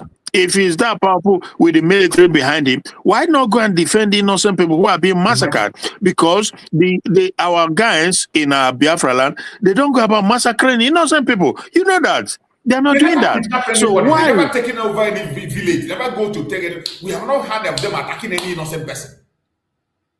So, and you know, and Biafrans, I want Biafrans to know that this is the same guy, this evil criminal guy, Udele Fulani guy. He is the one who has been attacking Nnamdi Kanu, even though 99.9% Biafrans acknowledge Nnamdi Kanu as the one who came to save them. This guy, there's no name he has not called Nnamdi Kanu, and his parents and his relative and Ndi Igbo. He has been against Nnamdi Kanu. So how do you reconcile that? How do you on earth do you think that this criminal guy, this Fulani criminal guy, is on your side as Ndi Igbo? He's not on your side. He's just doing the job that the Caliphate paid him to do. That's a fact. If he cared about humanity, let him take them, go to Kwara State and go and fight and defend hundreds of people who are being fired every now and then. And a note comes from the terrorists that how they were going to invade so-and-so community, invade that. So why don't they go there? Why don't this Udele go there and act? He won't. But what he wants to do is to help the Fulanis to push the agenda of conquering Ali Igbo. That is what it's all about. There's no two ways about it. Because the fact that he stands against Nnamdi Kanu, 100%. I mean, you know that, bro that he's very much against Nnamdi Kanu. So how are you going to reconcile what he's doing? So we're unable to get him. Yeah, doesn't mean that we're not going to get him at some point, because we know that he's enemy. You know, because like I said, 90-something% of Biafrans approve of Mazen Nnamdi Kanu as one that believes in them and want to save them. And this guy who is 100% against Nnamdi Kanu is coming with the Nigerian terrorist government and pointing to them how and where to come to kill Biafrans, to kill Ndi Igbo. So how can you not understand that he's the enemy? He cannot switch talk his way into the heart of Ndi Igbo. No way. You have to be out of your mind to believe that this Udele is on your side. He's not. It's not, because Ali Igbo is quiet and peaceful. But what he wants to do is for them to make it possible for the terrorists to be able to have a field day in Ali Igbo. That is what it's all about.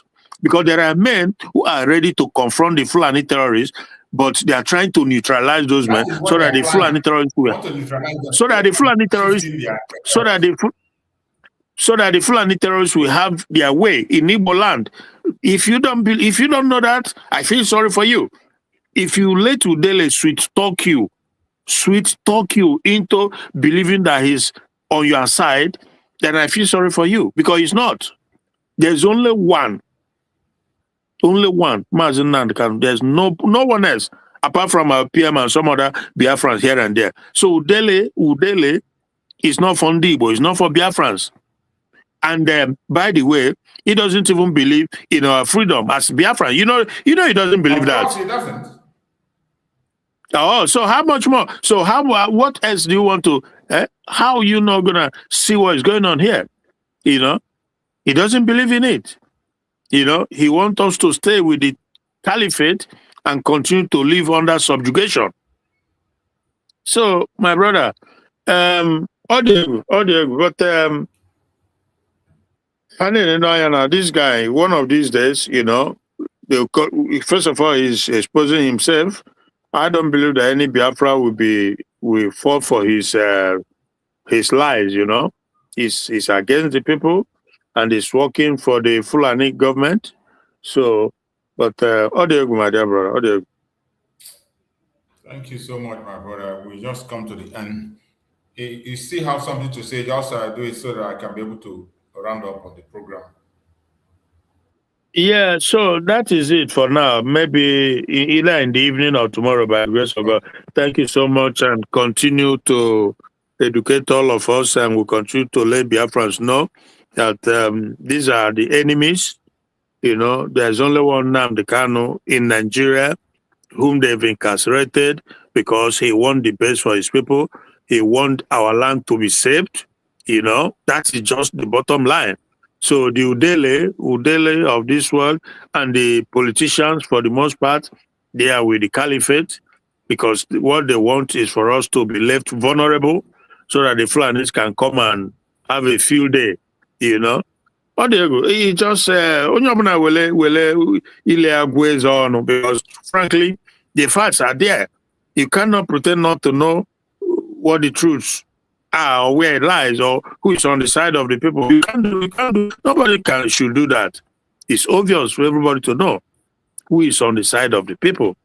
So, thank you so much, Brachus. Thank you so much, my brother. I appreciate it for that wonderful, wonderful contribution. Thank you so much for there. And I appreciate every Biafra that have been with us on this program today, from the beginning to the end. I thank you all who have joined us in this program, wherever you have joined for. I want you to always be consistent and focused. Share the program if you're not shared. We are entering into a critical phase. We are entering into a critical phase. 3 possible paths lies ahead of us: increased militarization, structured national dialogue, international mediation conversation. These are the 3 important things that is lying ahead of us. Wherever you are and you are watching this program, I want you to know that 3 possible paths lie ahead of us: increased militarization, structured national dialogue, international mediation conversation. The direction chosen will define the next decade. Nigeria is a major African power. Its stability affects West Africa. Its internal unity affects continental geopolitics. That is why we are speaking and we will continue to speak. And that is why the conversation matters beyond ethnicity. This is about governance model in multi-ethnic states. This is about how federations survive diversity. This is about whether reforms comes voluntarily or after crisis. That is what we are talking about. If you are watching right now, do you believe Nigeria needs restructuring? Do you believe dialogue is possible? Do you believe international attention will increase? Type your answer on the chat section. As you are watching, type your answer on the chat section. Do you believe Nigeria needs restructuring? Do you believe dialogue in Nigeria is possible? Do you believe international attention will increase? Do you believe that disintegration is the only solution? Type your answer in the chat section if you are watching me right now. If you are outside Nigeria, drop your country flag, drop your country. Tell us where you're watching from. I appreciate you as you join us. Like and share. Don't keep the program to yourself. Tag everybody can tag. Tag the journalists, tag the analysts. Anyone that you can tag that can help us to make our voice heard, tag them. Because information is power. Information is key. This is not the time to run. This is not the time to hide. Every one of us must continue to air our opinion. Discussion is not division. Debate is not treason. Dialogue is not weakness. The future will not be shaped by silence. It will be shaped by informed voices. That is why we must continue to speak at any time that we can. The situation in southeast of Nigeria is not just a regional issue. It is a test of federalism. It is a test of leadership. It is a test of democratic maturity. And history always records how leaders respond to dissent. Will it be force or reform? Will it be suppression or negotiation? The world is watching. Africa is watching. History is watching. Stay informed. Stay engaged. Stay responsible. I appreciate every one of you that have joined us. And I hope to see you again later in the day, this evening. I'm still going to come back for us to continue to air our opinion and share views. Thank you so much for joining. May Chukwu Okukabi guide and protect every single one of us that have been on this platform from the beginning of the end. I appreciate you. I thank you all for being part of the program. May Chukwu Okukabi guide and protect every one of you. I appreciate our Supreme Leader, Mazen Nandekano, and our Prime Minister, Mazen Samuel Ekpa. I pray that Chukwu Okukabi will continue to guide them, protect them, secure them, give them good health, strengthen them, give them long life in the land of living. No evil shall come against them. Whatever the enemy have planned against them will never survive. No weapon formed or fashioned against us as Biafrans shall prosper, and no weapon formed or fashioned against our leaders, more especially Mazen Nandekano and Mazen Samuel Ekpa. No weapon formed against them shall prosper. Thank you so much for being part of this program. See you again later in the day. Stay blessed and bye, everybody.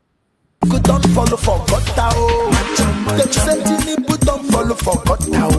Tinubu don't follow for God now. He want to take it tax to chop off our head. Senate house fall and the criminals, country military fall and the terrorists, injustice, Omotosha forget law for inside court. Changaro Republic at the government. Abubakar Malami don't fall for God now. Him and EFCC put leg for shit. Them say Sheikh Kukumi don't fall for God now. Because Donald Trump don't come to Machamo. Hingo matching Boko boys, matching terrorists. As the government knows a big way for kidnapping to stop. I make it don't fall for God now. They make Nigerians see one die for suffer.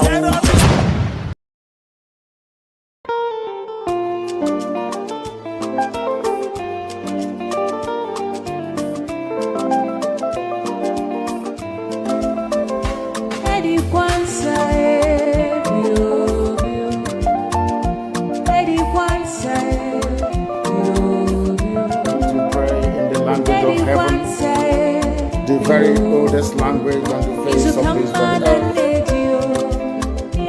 Chiko kikabi amapuni nyani ne chineke no gende sona efewe na usiala nina ina kosa hanso ya mbuni onanye na jama we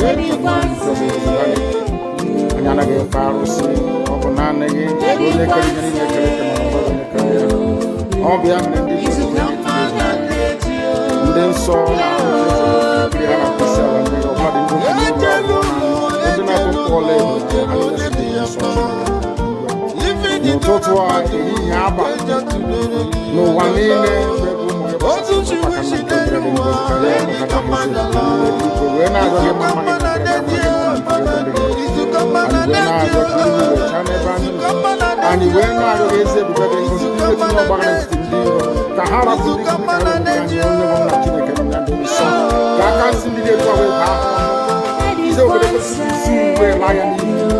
and you were not young.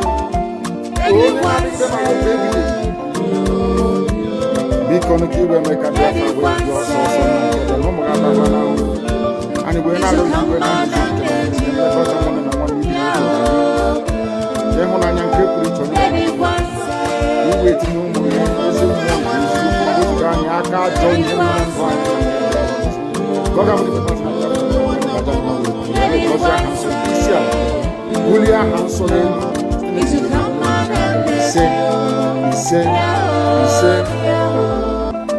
But you know what? They will like you to believe that someone is the cause of this. No. I am the solution, and the only way they can get to you is by kicking me out, which is not possible. I have come. Look with you. After I am done with Nigeria, Biafra will be free and enjoy freedom. Biafra will know the importance of freedom and what I'm doing in 5 years to come. Thank you.